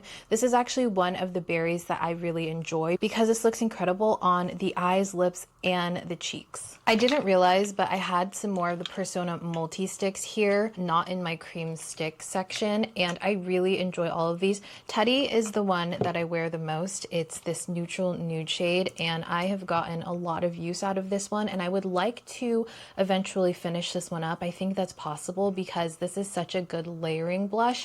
So I'm keeping that one. I'm also going to keep Bubble because it's one of those shades that I feel like are really good to compare to other bright pink shades. I also have Carmel and Georgia. I really like Carmel. It's kind of this like mauve-y tone right here. And then we have Georgia, and this is actually a coral that I think leans more like peachy pink, so it's not too bright. Like I said, I already knew I wasn't going to do a great job with the blushes, but this is really proving that point. So I have these Ciel blushes. I love these because they have SPF. The whole thing with Ciel is that all of their products have SPF. The blushes really blew me away. They are super liquidy and easy to blend, and they are pigmented. I have 2 of these, Bahati and Kirsty. They always seem very similar to me whenever I just look at them in the tube. I reach for Kirsty a lot, and it's mainly because that was the first one that I ever got. But if you have one, you really do not need the other. This is Bahati, that first one, and then this is Kirsty, that second one. This one I have in Berry. You guys, I'm gonna keep them. I'm sorry. I really enjoy these, and these colors are very nice. This one is a bit brighter, but I did actually wear this a couple of days ago, and I really enjoyed the way that it looked. It didn't emphasize my hyperpigmentation. So I actually want to pull from here because I'm looking at these and I already know. I purchased these a couple months back, and I feel like I still need some more time with this. I really enjoy these. These are from a K-beauty brand called House of Her, and these are going to feel like ampules, essentially, just like skincare. A lot of their first shades were more sheer than these are, and then they came out with a second batch, and these are supposed to be more pigmented, but they're still not incredibly super insanely pigmented. They really are so nice to combine with other blushes, so I'm keeping these so I can continue to test them out. I'm going to keep this Hourglass Unreal Liquid Blush. This one is in the shade Scene, and I want to keep this so I can compare it to other products. Also, the only one that I have, this one is from Daniel Sandler. It's the Watercolor Liquid Cheek Color. I got this one in PR as well in the shade Glamour. It's going to be essentially watery, but it has really good pigmentation, and you can blend it very thin where the pigment doesn't look too intense on the skin, and it can almost blend into your natural skin. It's really beautiful, and it's going to last a very long time, so I'm going to keep this one for sure. And you guys, I am going to keep my e.l.f. blush tints. Although I'm not purchasing from e.l.f. anymore, or I haven't like the rest of this year since everything went down, I do want to keep these because I want to use them as reference points, and I want to be able to compare them to other blush tints and stains and lip stains and stuff like that. Oh, you know what? I have another Hourglass liquid blush right here. This one is in the shade Vision. I'm gonna swatch these two on my actual face and see which one I want to keep. I think I only want to keep one. I'm pretty sure I'm gonna keep the shade Scene, which we already talked about. I'm going to keep my Huda blush filters though. Like I said previously, Latte is a really good bronzer color. And then I have Watermelon Pop, which I think is a really fun pop of color without being too intense on the skin. It leans a little bit orangey red, and I really like that for me. These feel extremely thin when you're blending them out, but they have a good amount of pigmentation, but it's not too much to where you can't blend it. I think those are really good reference points as well. So I have these for comparison. I have the Sephora Blush and Goes. These are essentially like those sponge tip applicators, you know, and they came out with these, I think this past year or late last year, and not a lot of people were talking about them. I would like to keep these because I think with Sephora Collection, they come out with a lot of really trendy products and they never really get talked about. And I think that for the most part, the quality is always there. It just definitely gets overlooked, especially because you have all the other brands at Sephora. So this first shade is number 3 on the bright side. The second shade I have is number 1 on Point, and then that third shade is number 6 on Fire. They are so beautiful. They dry down. They're very similar to that Daniel Sandler one in terms of like how thin they feel and how they almost give you that blurred watercolor look. I will be keeping these because I feel like it'll be really nice to have whenever I compare them to things, because they are, in the grand scheme of things, more affordable than other things at Sephora. I only have one of these. This is from Surat. It's the Liquid Cheek Blush color, and I got this as PR at a Creators and Friends event. And it's again one of those like natural pinky shades, and this one is really nice because it comes off extremely natural. I want to keep it because 1, it's the only one I have in this formula, and 2, it is that bubblegum pink shade. I do have one of the Glow Recipe Watermelon Glow Dewy Flushes, and this one is in Berry Flush. It's not my favorite, but I do want to keep it in terms of comparison specifically for the formulation. I feel like we will be seeing more kind of gel dewy blushes like this. I have this Cali Ray tint. It's the Super Bloom Lip and Cheek Hydrating Soft Satin. I have tried to use it a couple of times and I'm just not a huge fan of it, and I don't really see much buzz around the specific product from Cali Ray, so I think it'll be okay for me to remove it from the collection. And then we have this Give Dewy Plump Collagen Cheek Tint. I do think I want to keep this one actually because Give Beauty, I believe, is either getting discontinued or they're reform. Something is happening over there, and I think that for people that really enjoyed this, because this was a popular product, I want to keep it so I could again find some dupes or find some similar products so that I can later give some recommendations. I have one of these, and I got this as a recommendation from Amanda Z. This is the InSync liquid blush in the shade Half Caked, or sorry, Brown Sugar. It is a beautiful toned down red shade, and it's kind of like a terracotta red, but there's enough brown in here to where it looks like a natural occurring red on my skin. I really enjoy this one, and I would like to keep that as well. Okay, so we have this very roughly separated out just by quick like glances. So right here we have our corals, our richer brick reds and terracottas. Right here we have more of what I would consider nude beige blushes on myself. These are kind of outliers. I didn't really know where to put those. And then we have our brighter pink shades. We have our berries and our mauves, and then we have our more light pink, kind of nudie pink tones right here in this section. I want to make sure that I'm really considerate about what we're keeping here because all of these are really great, and I want to make sure that I keep what I need for work and the things that I really enjoy personally, and also I give the things away that can have a better home elsewhere. But I want to start with this because this is the only one that I have from Hard Candy. This is the Face Off blush, and it is a liquid blush, and they have a doe foot right here. They are quite thin, very oops. Did you guys see that?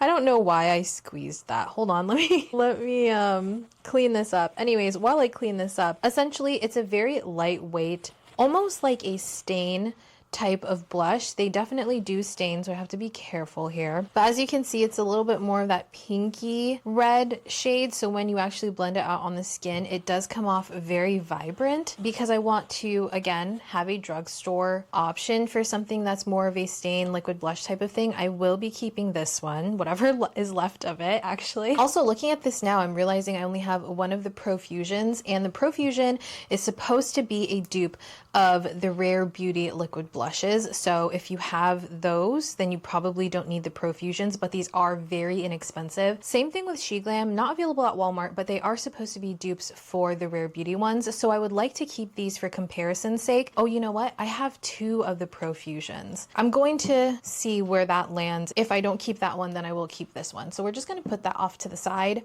I don't know where this one belongs, to be honest with you guys. This is the shade Sweetie. See, I'm tempted to look at the listings to see how they're described, but I think it'll tell us a lot more once we actually swatch them out. So there's a couple things I'm seeing, and by the way, I do have these still boxed up, so I think I'm just gonna go ahead and donate these. They have not been opened. This is the Juvia's Place Lily Love, and I remember lusting over this, wanting it so badly, but I already had so many of the Juvia's Place colors. I saw someone online do a video on this and I was like, oh my gosh, it's gorgeous. I think I'm gonna put it in the donate pile though. I want to pick out the things that I still use and I know that I reach for. So starting off with the shade Worth from Rare Beauty, and then the shade Virtue right here. These are my top colors from Rare Beauty in terms of their liquid blushes. The shade Cutie from Say, I still wear quite often. This actually sits in my daily vanity area, and so does the shade Rosy. So I'm going to keep these 2. I love this formula. It is that dewy blush gel texture. They're the perfect amount of pigmentation. I think that's all I wanted to pull out for sure. And I'm not gonna promise you guys anything because I don't know how successful we're gonna be here, but let's try to narrow this down. I'm gonna start with the easiest one, or what I assume is going to be the easiest one, which are going to be these hot pinks. I like to keep these on hand again because I feel like they're really good to use in terms of comparing them to other products, but it's really hard for me to justify keeping them for the sake of just keeping them. You know what I mean? You can see right here that I haven't even squeezed this one, so you know what? I'm just gonna go ahead and put this in our donate pile because I think there's a couple that have this formula that I've already squeezed and I've tested. So that one is a fresh one. We have the e.l.f. Coming In Hot Pink. And then we have the Juvia's Place Peach Rose shade. The third one is another e.l.f. one. This is in the shade Pinky Promise. And then we have Say in the shade Flirty. So right off the bat, just looking at these, they are all very similar, but I do want to make sure that I keep at least a few of these. The e.l.f. ones are a drugstore alternative, so I want to keep at least one of those, and I think I'll go ahead and keep the shade Pinky Promise, and I really like Say Flirty. This is actually a bright hot pink that I actually find very wearable on myself. We are going to declutter these first 2 right here. Now let's look at some of the berries. I'm still debating if I want to even open these because look, they haven't even been swatched. You know what? Because they are fresh, I'm gonna go ahead and move these to our donate pile so that they can have a new home. Okay, here are our berry shades. So the first one is going to be from e.l.f. This is in the shade Berry Well. I think that this is so beautiful. Oh my gosh, so pretty. And then we have the shade Dude Blush in the shade Chili. I have gotten a lot of use out of that one. I think it's so beautiful and again, very subtle, and you can see it's a little bit less pigmented than something like the e.l.f. one. Then we have Rare Beauty in Encourage, and compared to all the other berries, this one does pull quite cool. Another Rare Beauty, just this tiny one in the shade Truth. That one is a beautiful kind of warmer deep berry tone, and we have the shade Grace right here, which is coming off a bit more like a pinky tone than a berry in my opinion. And then we have this SheGlam one in the shade Night Drive, again a cooler tone but a little bit deeper. And then we have this Smashbox Halo Sheer to Stay Lip and Cheek color. Now this one I'm a little confused about. I'm not sure if this is something that I would use on my lips or my cheeks more because I tend to lean one way or the other when it's a dual product like that. This is in the shade Wisteria. And then lastly here we have the Milani Cheek Kiss Liquid Blush in the shade Berry Smooch, and that is a bright, beautiful, almost hot pink berry tone. So first off, I'm gonna move this over to my mini makeup section because I think it's definitely a mini makeup product. It'll be fun to add, and I don't see myself using that one too often. I do want to keep these two shades. I think that they're very beautiful and definitely worth continuing to test out. I think that this one might actually be a good dupe for this Armani tone. It's definitely going to be more plum, this one, and this is a little bit more red. Yeah, you can see right there, they are a little bit similar. So hey, if you have one or the other, you may be okay with skipping. But we're gonna keep Chili and we're gonna keep that e.l.f. one. I think I can go ahead and get rid of Encourage. Like I said, when it comes to cool tone products, I have to be really careful because they can just look a little bit weird on my skin and then make it pool kind of greenish or a little bit like sickly looking, as well as this She Glam one. While I do like the formula, I do see a couple of other shades that may be better to keep from She Glam. I can go ahead and donate the Milani Cheek Kiss because again, we have a couple that I know that I like the shades more. And oh, I want to keep Truth. This one is actually so beautiful. I'm just gonna go ahead and remove that one as well. So okay, we did pretty good there. Okay, I was in the middle of swatching this section and I feel like all of these are more similar than all of those. I feel like these are more light pinks, so we're just gonna go forward with these. You guys, I swatched this one last and I was like, this looks exactly like that, and I'm an idiot because they're literally the same thing. I think that they just sent me duplicates of these, unfortunately, so I'm gonna look at which one is the least crazy looking. So that will be this one, and I'm gonna donate this one, and I'm going to keep this one for myself. This next one is from e.l.f., and this was probably one of my more used liquid blushes from e.l.f. This is in the shade Suave Mauve. I think it's a really good product to keep for comparison's sake when it comes to mauves, because like I said, sometimes mauves are a little tricky for my skin tone. So I like to be able to recommend specific mauves that I think still look flattering. I'm gonna keep this little Rare Beauty Wisdom shade. We have this Milani Cheek Kiss in Rose Romance, and I really like the color. However, I don't know how I feel about that coverage right there. It seems like it's a little bit patchy.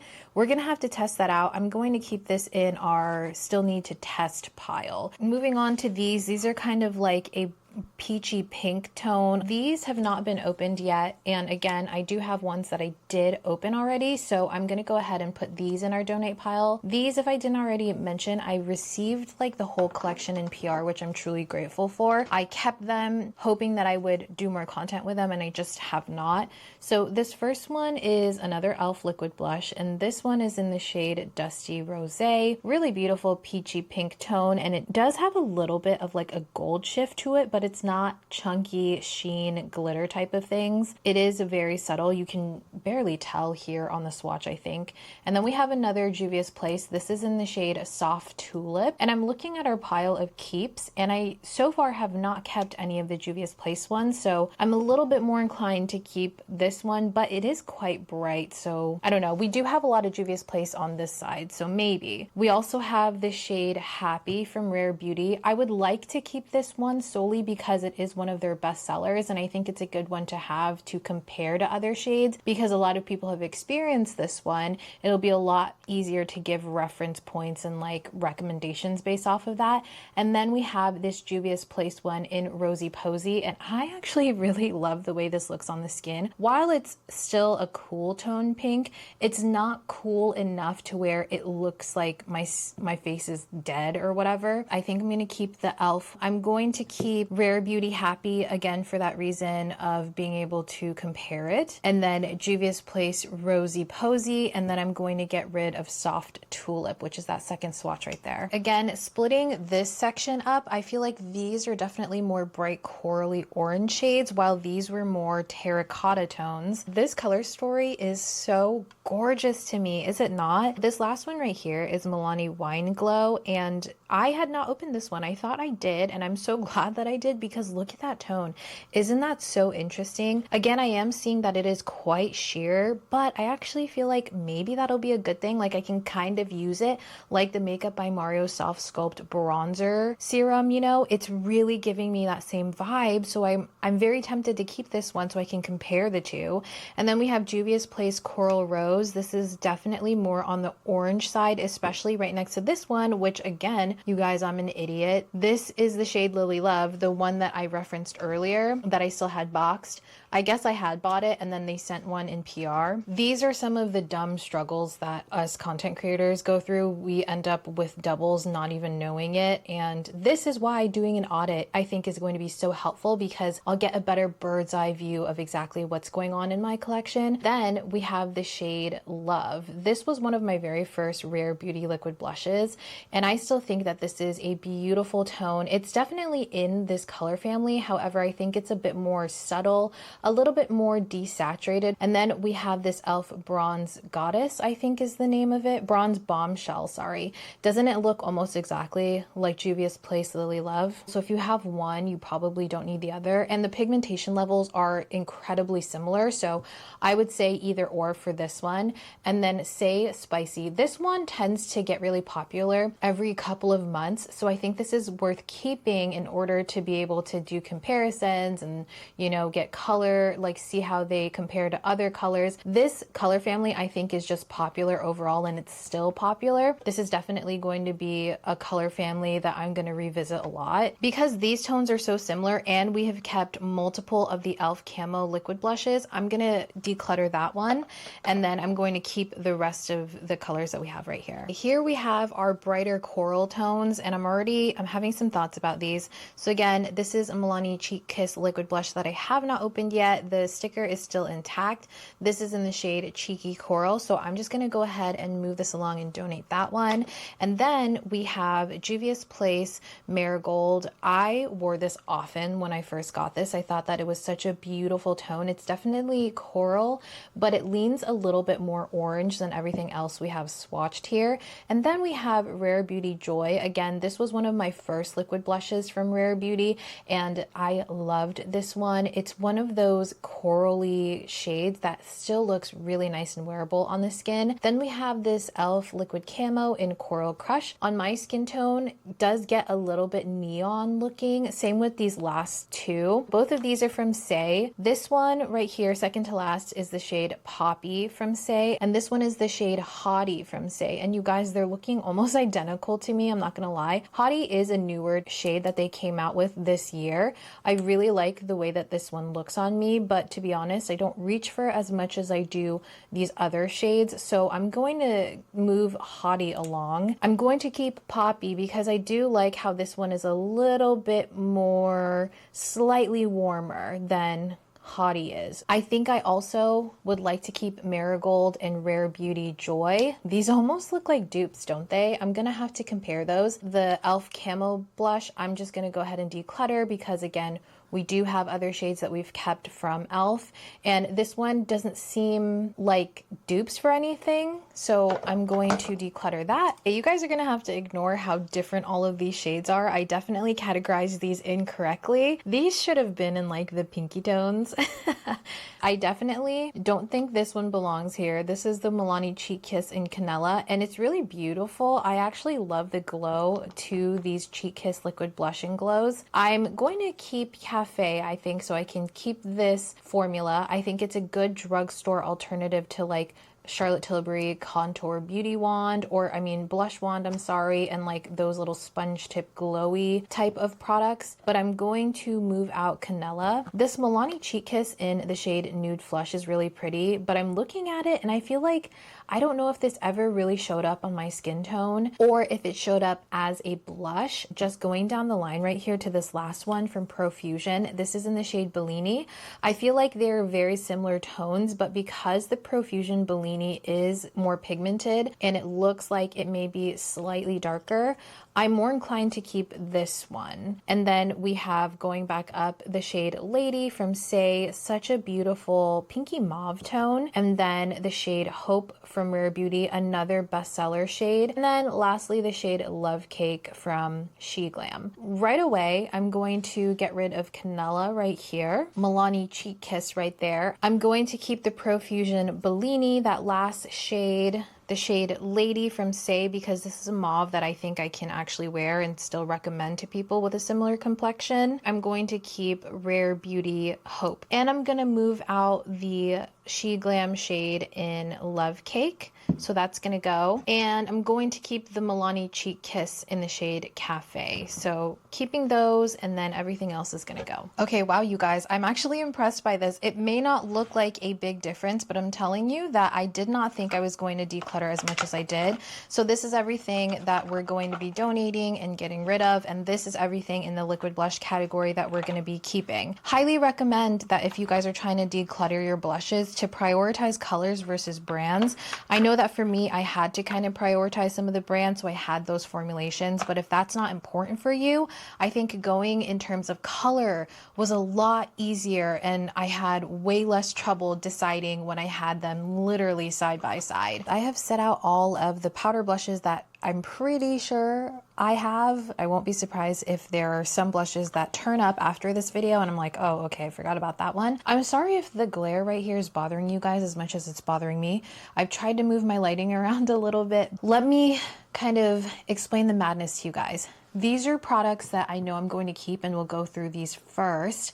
And then I tried to separate them out in categories. So these are going to be all, for the most part, matte blushes. And then we have some bronzers, we have some baked blushes, some like highlight blushes, and then some blushes that are not matte, but they're not shiny. Like they have a bit of a sheen to them. Very quickly run down. These are things that I use often. I'm using currently, I'm testing currently, ones that I really truly love within my collection, and ones that I know that if I were to start over, I would get these products again. Starting off with these Ilia blushes. These are the soft focus blurring blushes. They came out with these, I think, around the summertime, and I truly love the formulation of these. I've talked about them in previous videos. They are more of this like baked blush, and they have this satin pearlescent sheen to them that just looks so natural and super flattering on the cheeks. I do have 3 shades here, probably excessive, but I genuinely really enjoy these a lot. So I'm keeping all 3 of those. My Bare Minerals bronzer in Kiss of Copper. I've had this one for a couple of years now, and I genuinely love this one as a bronzer shade, but also sometimes if I'm not as tan, this will kind of become more peachy toned on my skin tone. It works at any season, any time of the year. It really is just an ideal blush color and texture for myself. Florasis has some blushes that I genuinely think are so overlooked and beautiful. This one I received in PR a few years ago. This is number 13 Morning Rays. I don't know if this is still available for purchase, but it's one of those blushes that I can just throw on and it'll go with any look. And like I said, I like to keep some Asian Beauty on hand so I can compare it, which is why I want to keep this juicy one. Not only that, but this one is newer in my collection. First of all, this compact is so beautiful. It's like this tortoise shell. And then this one is in the shade B02. It's this muted milk tea rose type of color, and it looks like it wouldn't come off on my complexion, but actually this is going to be one of the most subtle nude beige blushes on me that still works really nicely. And you may be able to see here, it is more of that matte finish, but when you get it on the skin, there's something about it that it has enough dimension, or maybe it's the color, maybe it's a mixture of the two. It really does just add the slightest touch of blush. And not only that, this formula is really buttery smooth and silky, so I'm gonna keep that one. My Fenty Beauty Fenty Cheeks in the shade Bacon Cakes, of course I'm gonna keep this. It looks like it would be not flattering on my skin tone, but when you get it on the skin, it's the most gorgeous. Like, you see how that swatch was almost gray, but then when I put it on my hand, it turned into this really neutral beige shade. The texture of this, the satin finish of it, but highly recommend checking out that specific line from Venti. Same thing with my House Labs. You guys know my love affair for the House Labs Color Fuse blushes. This one is in the shade Fire Moon. I did have this in my project pan for quite a long time. I will say if you have a cool tone complexion, it may pull a bit orange on you, but I also have this one and I'm keeping it, one, because the formula is incredible, and two, I bought this during the last Sephora sale, so it is still newer to me. This one is in the shade French Rosette. It's definitely more on the rosy side, but it has that beautiful silky texture, that satiny finish. This is the only like single compact I have from YSL and I truly fell in love with it. I bought this during one of the Sephora sales. This is the shade number 37. This one is a bit more of a warm, rosy, almost peach shade. Well, what would you guys call this? I think it's still considered a rose shade. If you guys haven't tried the YSL ones, I really don't think there's anything else like it. So if you are considering trying it, I give it my stamp of approval. The Kosas Blushes Life, I really enjoy this formulation. When they first came out, they really blew me away. I love a baked blush. I love how this one just looks very natural on the skin tone. And at first when I saw the swatches, I was thinking this is going to be a very neon color, but this has quickly become one of my absolute favorite blush shades on myself. It has a pop of color, it's brighter, it looks like it would be really intense, but because of that baked formula, it goes on quite sheer and it gives you that like flushed from within look that looks so at home on my complexion. It really does bring out like the warm features on my face, especially if I'm doing a warm tone like eye look, or if I'm going warmer on my lips. It brings everything together, and sometimes I like to use this blush as a focal point, and I just cannot get enough of this formula. The Say blushes, these are the Super Suedes. Baked formula blushes really had a time this past year, and I think last year. This is my favorite shade that they came out with. This is in the shade Chow, and this is going to be somewhere between a nude beige blush on me and a bronzer. And I actually feel like this is a good replacement for my M Cosmetics baked blush in Faded Clementine. And I was almost certain I was going to keep this one, you guys, but I opened it up and it looks like it's oxidized a ton. It almost looks like grayish brown when it used to be more like on the peachy side, and it smells kind of off. Granted, I've had this one for, I want to say maybe 7-8 years now. I'm not going to donate it. I am going to throw it away, but this one is a great replacement for that one. While it does have a bit of gold like slivers going through it, it's not so intense and so contrasty with the actual color of the blush that it looks off on the skin. We have to keep the Dior Rosy Glow in Bronzed Glow. Very popular formula. I believe they recently reformulated these. I don't plan on buying any of the reformulated ones unless you guys really want to see a comparison, but they're always like kind of the same in my opinion. So I think in terms of comparison as well, it makes sense for me to keep it. Doesn't that look quite similar to that Say one? The Say one is a little bit more orange while the Dior one is a bit more brown, but I'm gonna keep that one. And then lastly, for the ones I know I'm keeping, MAC Melba. This is more recent in my collection. Can you guys believe that? I got this recently, like around Black Friday time. I was back and forth on so many different shades, but I ended up going with Melba, and when I opened it, I was like, oh no, that's not gonna show up on me. But this is one of those blushes that kind of just transform on your skin. It warms up and it turns into this warmer nudie beige color that's slightly rosy, and this is definitely one of those more universal blush shades that goes with any blush, or I'm sorry, any makeup look that I do. And for this being a matte shade, it really does kind of like warm up. It almost looks like a satin sometimes versus just a flat matte. So I moved all of our matte powder blushes out of the way so we can focus on all of the blushes that have some sort of sheen or shimmer to them. And then I categorize them within what I think is going to be the more similar shades. So these we have our more soft, light pink neutral shades.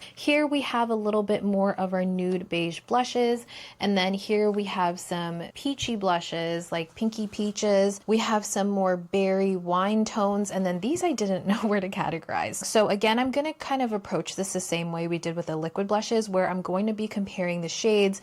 But personally for me, since I do have to keep some of these for work and comparison and references and stuff, I will be a little bit more mindful about the brands. If it were anything else, I probably wouldn't, but because I think it's important for me to keep reference points, I am going to be a bit more mindful about that. Okay, so let's begin here. I guess we'll just go ahead and start with these pink tones. All right, here I have those shades swatched. Hopefully you guys can see them all right. I'm going to try to like keep moving my hand around so you guys can see a little bit of that sheen and the glimmer. So let's go down the line right here. So the first one we have is from Rare Beauty. These are the powder blushes, and this one is in the shade Hope. Very metallic. This is the one that people are like, is it really a blush or is it a highlight? I think it's a hybrid between a highlighting blush. And then our second shade right there is from the Bare Minerals Bronzer line again, and this one is in the shade Kiss of Pink. You can see it's a bit more of that neutral pinky tone. It really is just like a true neutral pink. And then we have the Kosas Blushes Life. This one is in the shade Dreamland. Again, this is going to be one that brings a little brightness to the complexion, especially if you're similar to me. And then we have another Rare Beauty blush, and this one is going to lean way more on the pink side of things, a bit of a, I would say, a warm pink. And this one is in the shade Happy. And if you guys aren't familiar with the Rare Beauty blushes, they're supposed to be similar to the liquid blushes that they have, and just kind of like you can use these as toppers. And then after that, we do have this one. This is in the shade Cheer, and as you can see, this one definitely leans more towards being a highlight than a blush on myself.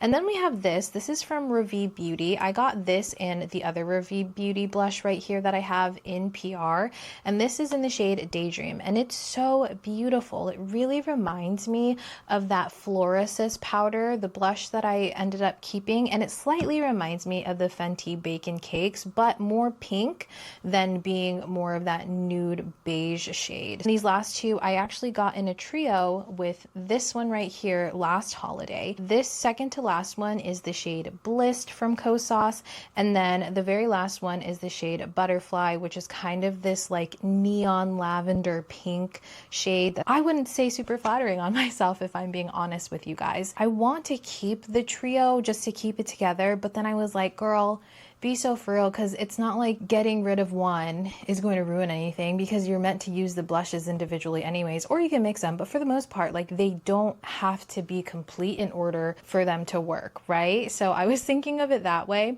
So I think I'm going to pass along this Kosas Butterflies one, because I think it'd be way more flattering on someone else. I'm very tempted to keep this one because I think it'd be a really pretty subtle highlight on top of a blush, and it'll add just a little bit of color. Like, if I want the blush that I'm wearing underneath it to stay pretty true to color. However, I have to keep in mind that I did keep some actual highlighters, so maybe I will get rid of that. So hold on, let's close the ones that we're not keeping. So Kosas Butterflies, I think I am going to go ahead and get rid of this Rare Beauty one in the shade Cheer, because I think someone else will have more use out of that one. I think I want to keep everything else. Powder blushes are very difficult for me to declutter because they don't go bad as quickly as other things like liquids and creams and stuff.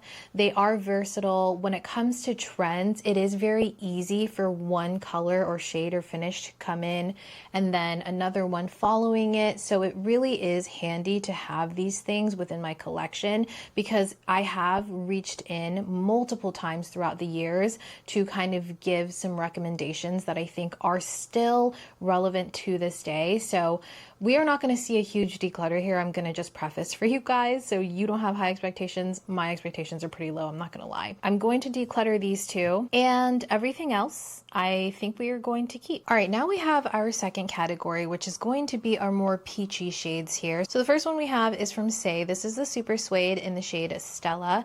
You can see here that it's more of like a regular sheen versus having a different color within it like the next two.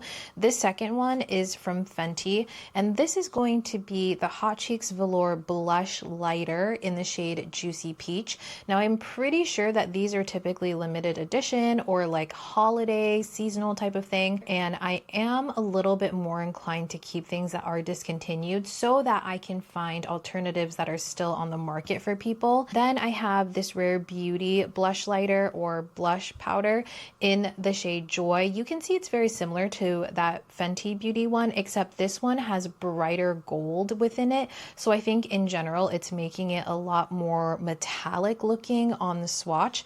And then we have a Fenty Beauty Fenty Cheek in the shade Sundress Season. They sent this one to me in PR a couple months back. I know I'm keeping this one because it is newer to me. I'm still playing with it. I still reach for it quite often. I do want to keep this one. I think I'm going to declutter Joy, just because if I'm going to keep the Fenty one, I think it makes sense to get rid of that one. And just generally, I don't think I'll use it as often as the other powder blushes from Rare Beauty that we've kept so far. Because I love this formula so much, this is a personal reason I'm keeping that one. Next up, we have our more berry tones. And just looking at these swatches, you guys, I'm like, why don't I wear these more often? So I mentioned before with berry toned blushes, with the liquids and the creams, they are harder for me to wear because sometimes I feel like they bring out the hyperpigmentation. But the good thing with berry blushes that are powder is that typically they won't pick up any foundation or concealer underneath the same way that creams and liquids can tend to do. So they're a lot easier to wear. They don't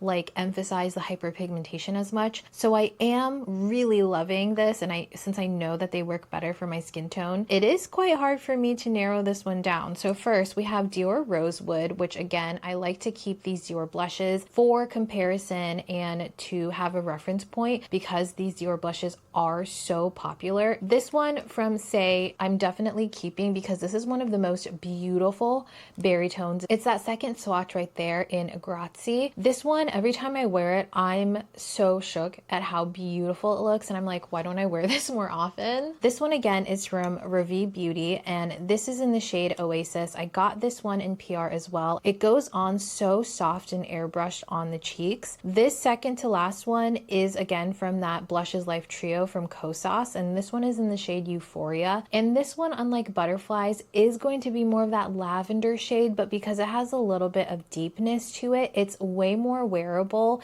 and it kind of just has a little touch of cool tone without making my entire face look really dead and like cold almost. And then this last one is from Clinique, and this is the Black Honey Pop, and look at how gorgeous that is. I love having the Black Honey line within my collection because we reference back to that so often. People have so much experience with that specific shade, and it's really easy to compare it whenever people are asking for comparisons. I hate to say it, I am going to keep all of them. Honestly, I don't want to get rid of things just to appease people, to say like I got rid of things.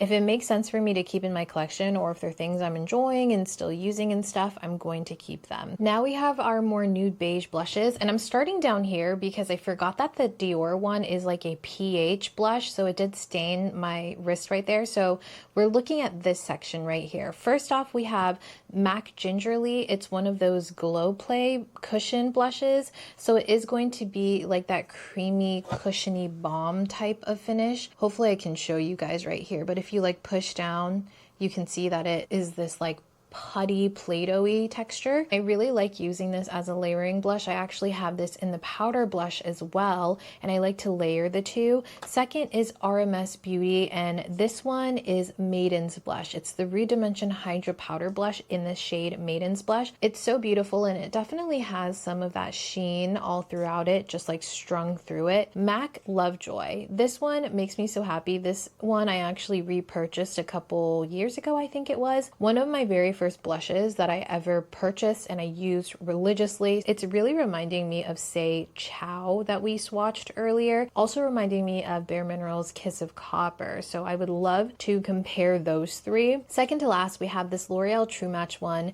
in the shade W56 Subtle Sable. And this one is one that I was like, it looks really light in the pan, but I think once it's actually blended into the skin, it's going to give me a beautiful tone, kind of like the Fenty Bacon Cakes or something similar to that.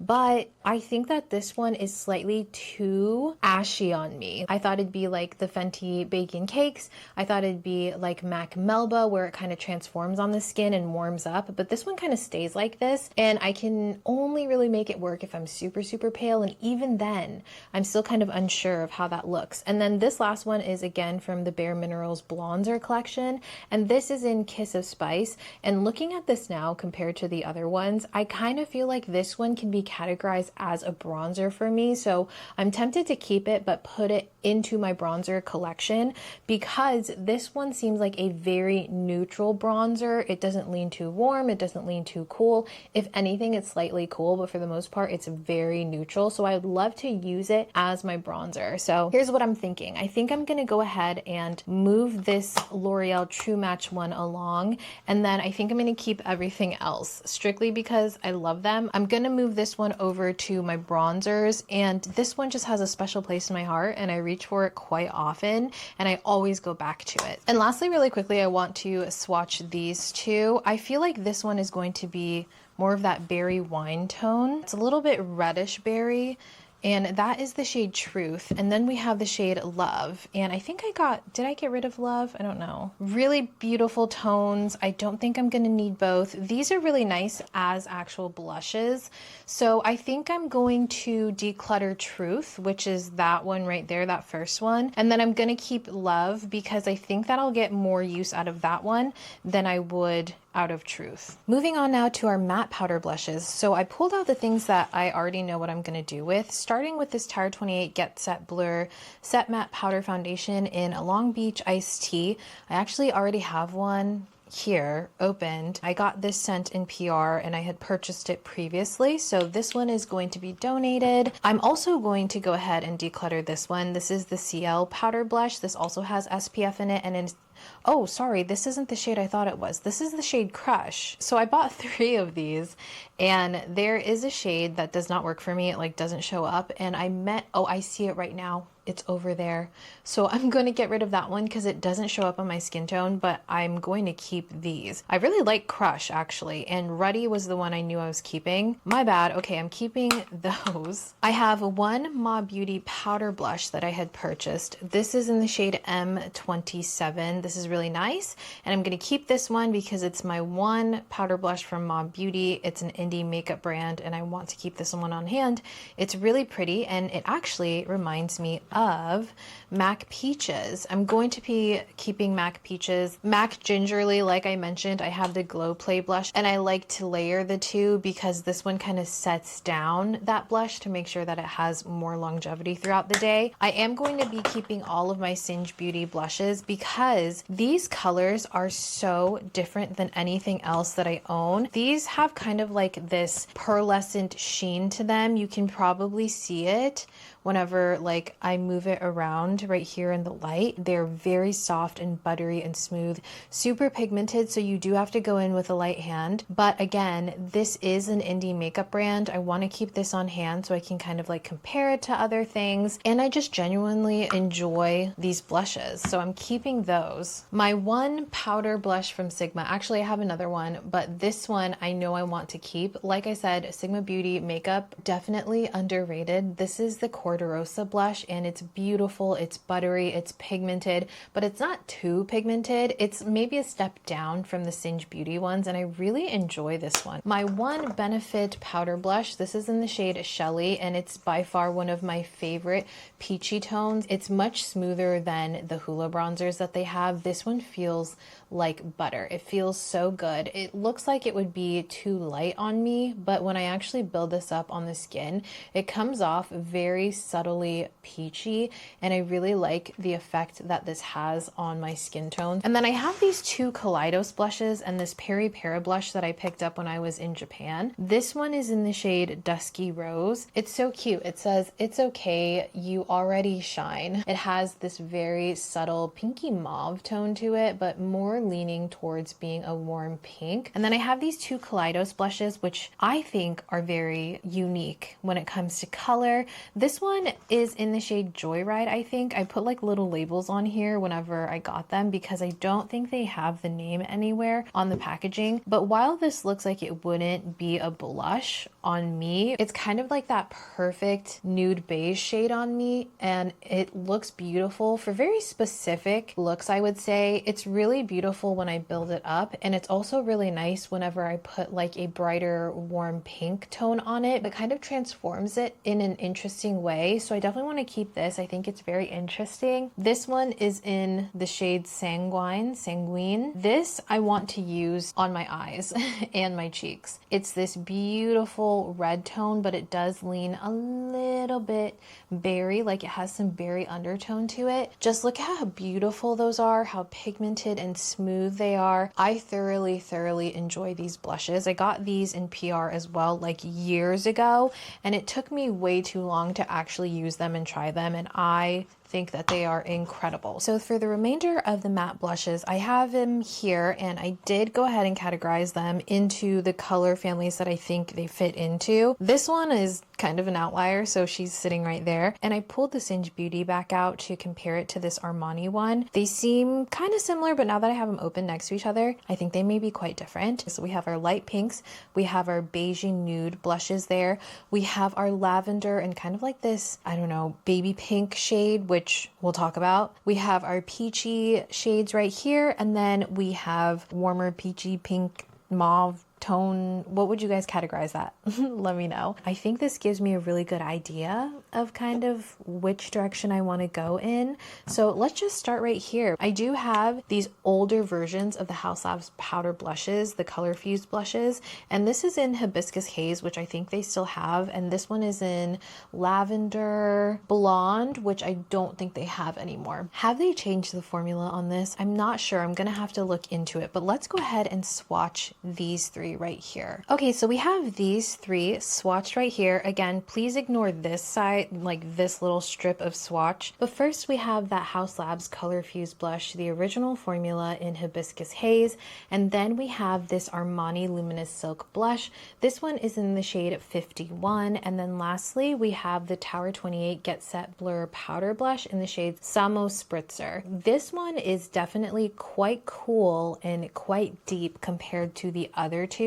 So I feel like in terms of color, like picking out the color, I do think it makes sense to keep that one. However, the shade itself is very cool from what I really like, but because I feel like a lot of people really enjoy cool tones, I think that this might actually be a good one to keep to compare. I'm definitely on the fence though. I think I want to keep Samo Spritzer. I think I can go ahead and declutter the Giorgio Armani in 51 since I am going to keep those two, but these are very similar to what I expected these to be like. So before I wipe these away, I'm gonna go ahead and swatch these underneath. All right, so I have these now swatched. So starting from the bottom right here, we have another one of the Tower 28 blushes in the shade Malibu Cooler. What a fun, bright lavender pinky shade. The second to the last, we have Persona Cosmetics blush in the shade Jam. I love how warm and almost reddish berry toned that looks. Then we have another Tower 28 powder in the shade Poly Punch. This one, although it is cooler, I think it does have a little bit more warmth to it than Samo Spritzer. So I think this one would suit my skin tone a little bit better.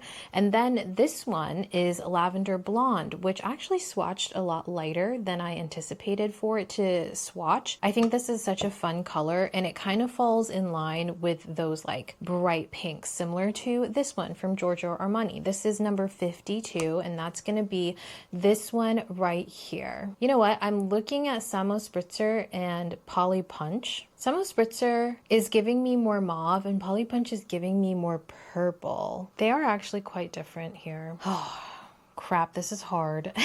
Like I said, I'm not good at getting rid of powder blushes because it just is easier to keep them, especially in terms of comparing them to other colors, because I get asked all the time, can you compare this color to this color? And if I can just pull it out of my collection, it's a lot easier to like explain to you guys the nuances when I still own them versus going off of my memory. So, oh man, unfortunately, I think I'm going to keep them all. All right, next we have these, and I went ahead and just combined these so you guys could see them all swatched together. So the first one is another Tower 28 one, and this is Culver City. This one is actually my favorite shade from the Tower 28 matte blushes. Second, we have this Milani Luminoso. It's just a mini one, and I've had this one for years, and looking at it now, it is quite metallic. It is quite bright, so I feel like that's more of like a highlight type of product. Then a Bare Minerals Gen Nude blush. I think this is my only actual Gen Nude, not bronzer blush from Bare Minerals. and this is in the shade Peachy Keen. Then we have another Flower Nose blush.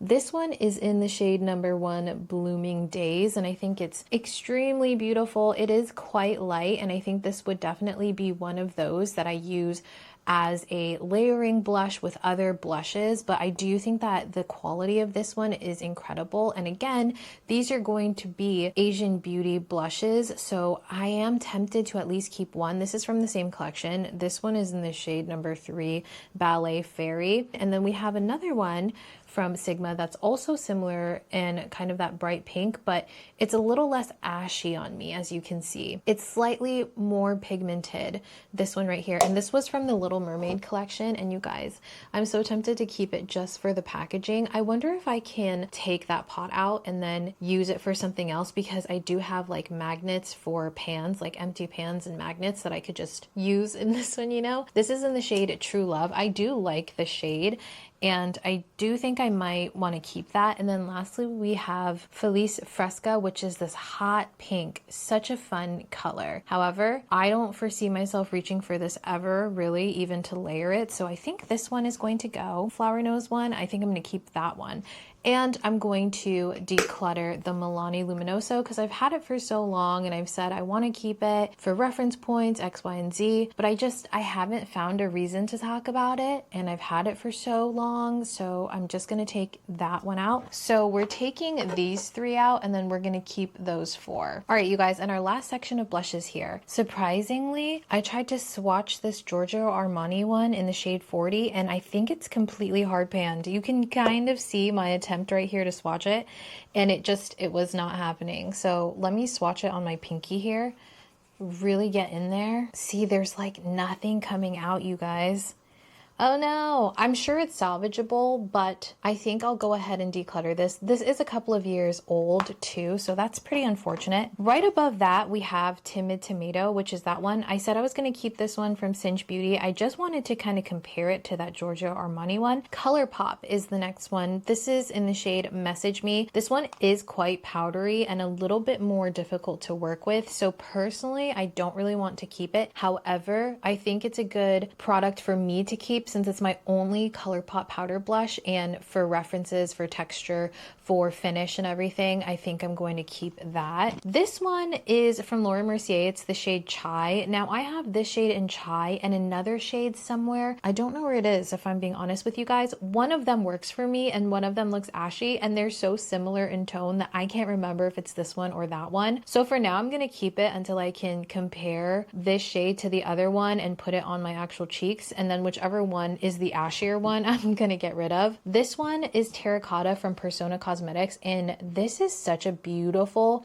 true beigey tone blush on me, and it feels so buttery and smooth. I feel like the Persona Cosmetics blushes really are overlooked. Lastly, this top one is going to be Long Beach Iced Tea from Tower 28. This is the one that I had originally purchased when these first released, and this is a beautiful beige blush. Again, it's slightly cooler, as you can see, than that Terracotta. Well, it's a lot cooler than the Terracotta one from Persona Cosmetics, but I am going to keep that one. So we decluttered the Giorgio Armani one. We may be decluttering this Laura Mercier one. We will see once I get my hands on that other shade that I have. And we're keeping these. This is my maybe one. So that's how I want to do it with these. And here is what we're left with. I told you guys I'm not good at decluttering my powder blushes. It's just so easy to keep them for reference. I feel like I get constant questions about blushes and colors, specifically on my skin tone, from a lot of people that have similar skin tones. To be quite honest with you guys, for my powder blushes to all fit in one container, that by itself is already pretty good. Like, I'm pretty happy with it. I feel like realistically, if I were to just keep things that I wanted to keep versus keeping things for work, I'd probably get rid of a third of these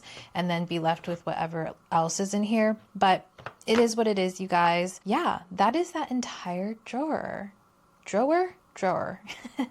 All right, you guys, so this is everything that we have kind of going on. Now, I want to show you guys kind of my thought process, if you will humor me just for a second. Like I said, I want to kind of come at it less emotionally and like, I want, and let you guys know exactly how I'm deciding to break everything down. So we have 2 boxes in front of us. This box is the stuff I'm keeping because I want them for comparison purposes, whether it be texture, color. These are all the blushes, bronzers, and highlights that I'm keeping that I think is important. So for me, these are the comparison / excess products that I'm going to keep in order to give you guys thorough reviews and thorough comparisons and stuff like that. Essentially, these are things that I like, but I'm mainly keeping them for work purposes. They will serve me more to compare them, to talk about them, to reference back to them, to share with you guys in any sort of content versus keeping for personal reasons for my own accord, essentially. So this is what I would call the necessary excess. And I know that sounds so stupid. In any other context, I would agree with you guys. But this, in my opinion, is what's important for me to keep in order to give you guys thorough reviews. Now, moving over here are all the things that I have committed to using, the things that I would consider keeping in my personal collection myself, things I thoroughly enjoy, all of the blushes, bronzers, and highlights, mainly blushes and bronzers. There really isn't a ton of highlights in here, but the things that I see myself using very consistently, the things that I enjoy. This, in a perfect world, if I was not doing this for work, would be everything I would keep.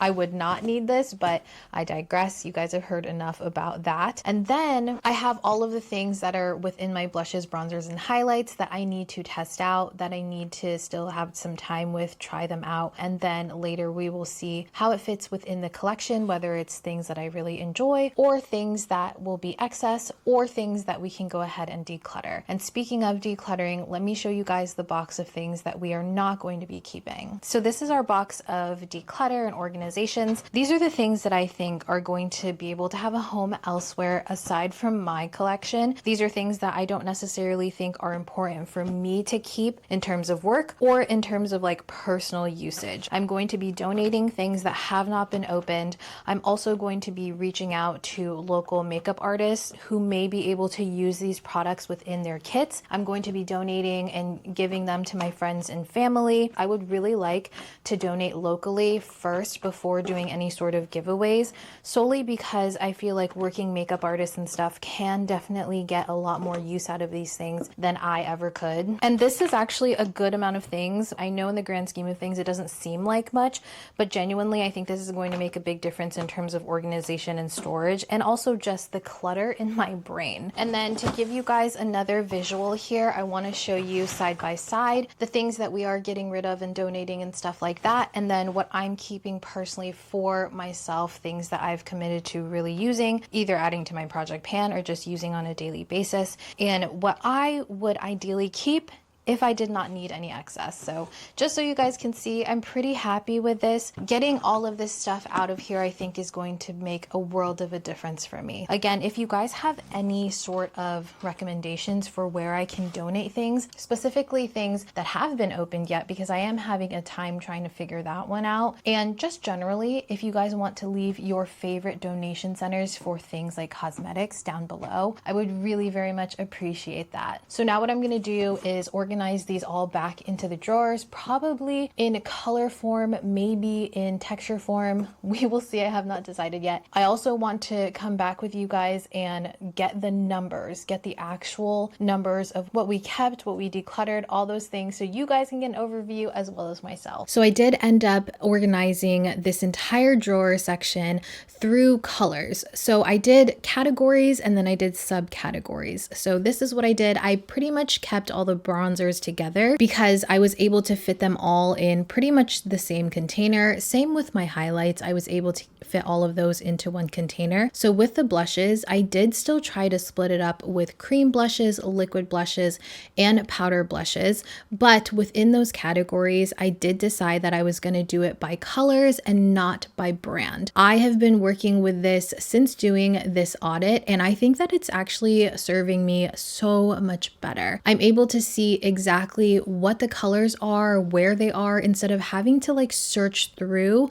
for one specific product, if that makes sense. The benefits of doing this, I have found, is when I'm looking to put a specific color on, then I can just look in that one area instead of just going through brand by brand and going off of my memory. So I can really see what I have and give things an opportunity to be used because I don't forget about them. Alrighty guys, so that was everything for this declutter. You saw me do all of the swatches and kind of talk through everything.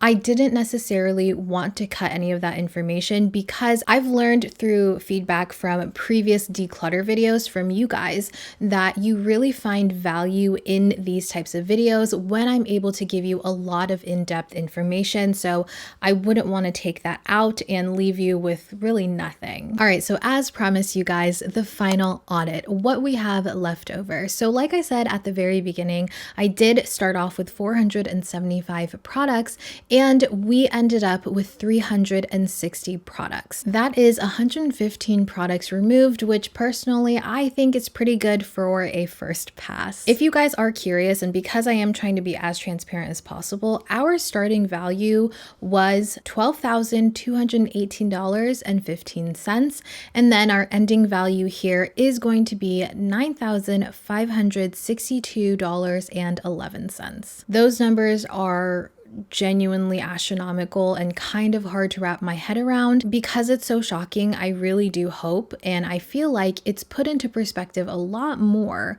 what makeup is costing, where my money is going, and realistically what might make sense for makeup. In our next video, I will be doing an audit of all of my lip products, and that one is even more insane and very, very hard to swallow. I hope that you guys enjoyed this video. Please let me know what you think about this type of video compared to my regular declutters. I would love to know if you think this is more helpful, like I thought it might be more helpful. And until next time, you guys, I hope you take care and I will see you very soon. Bye.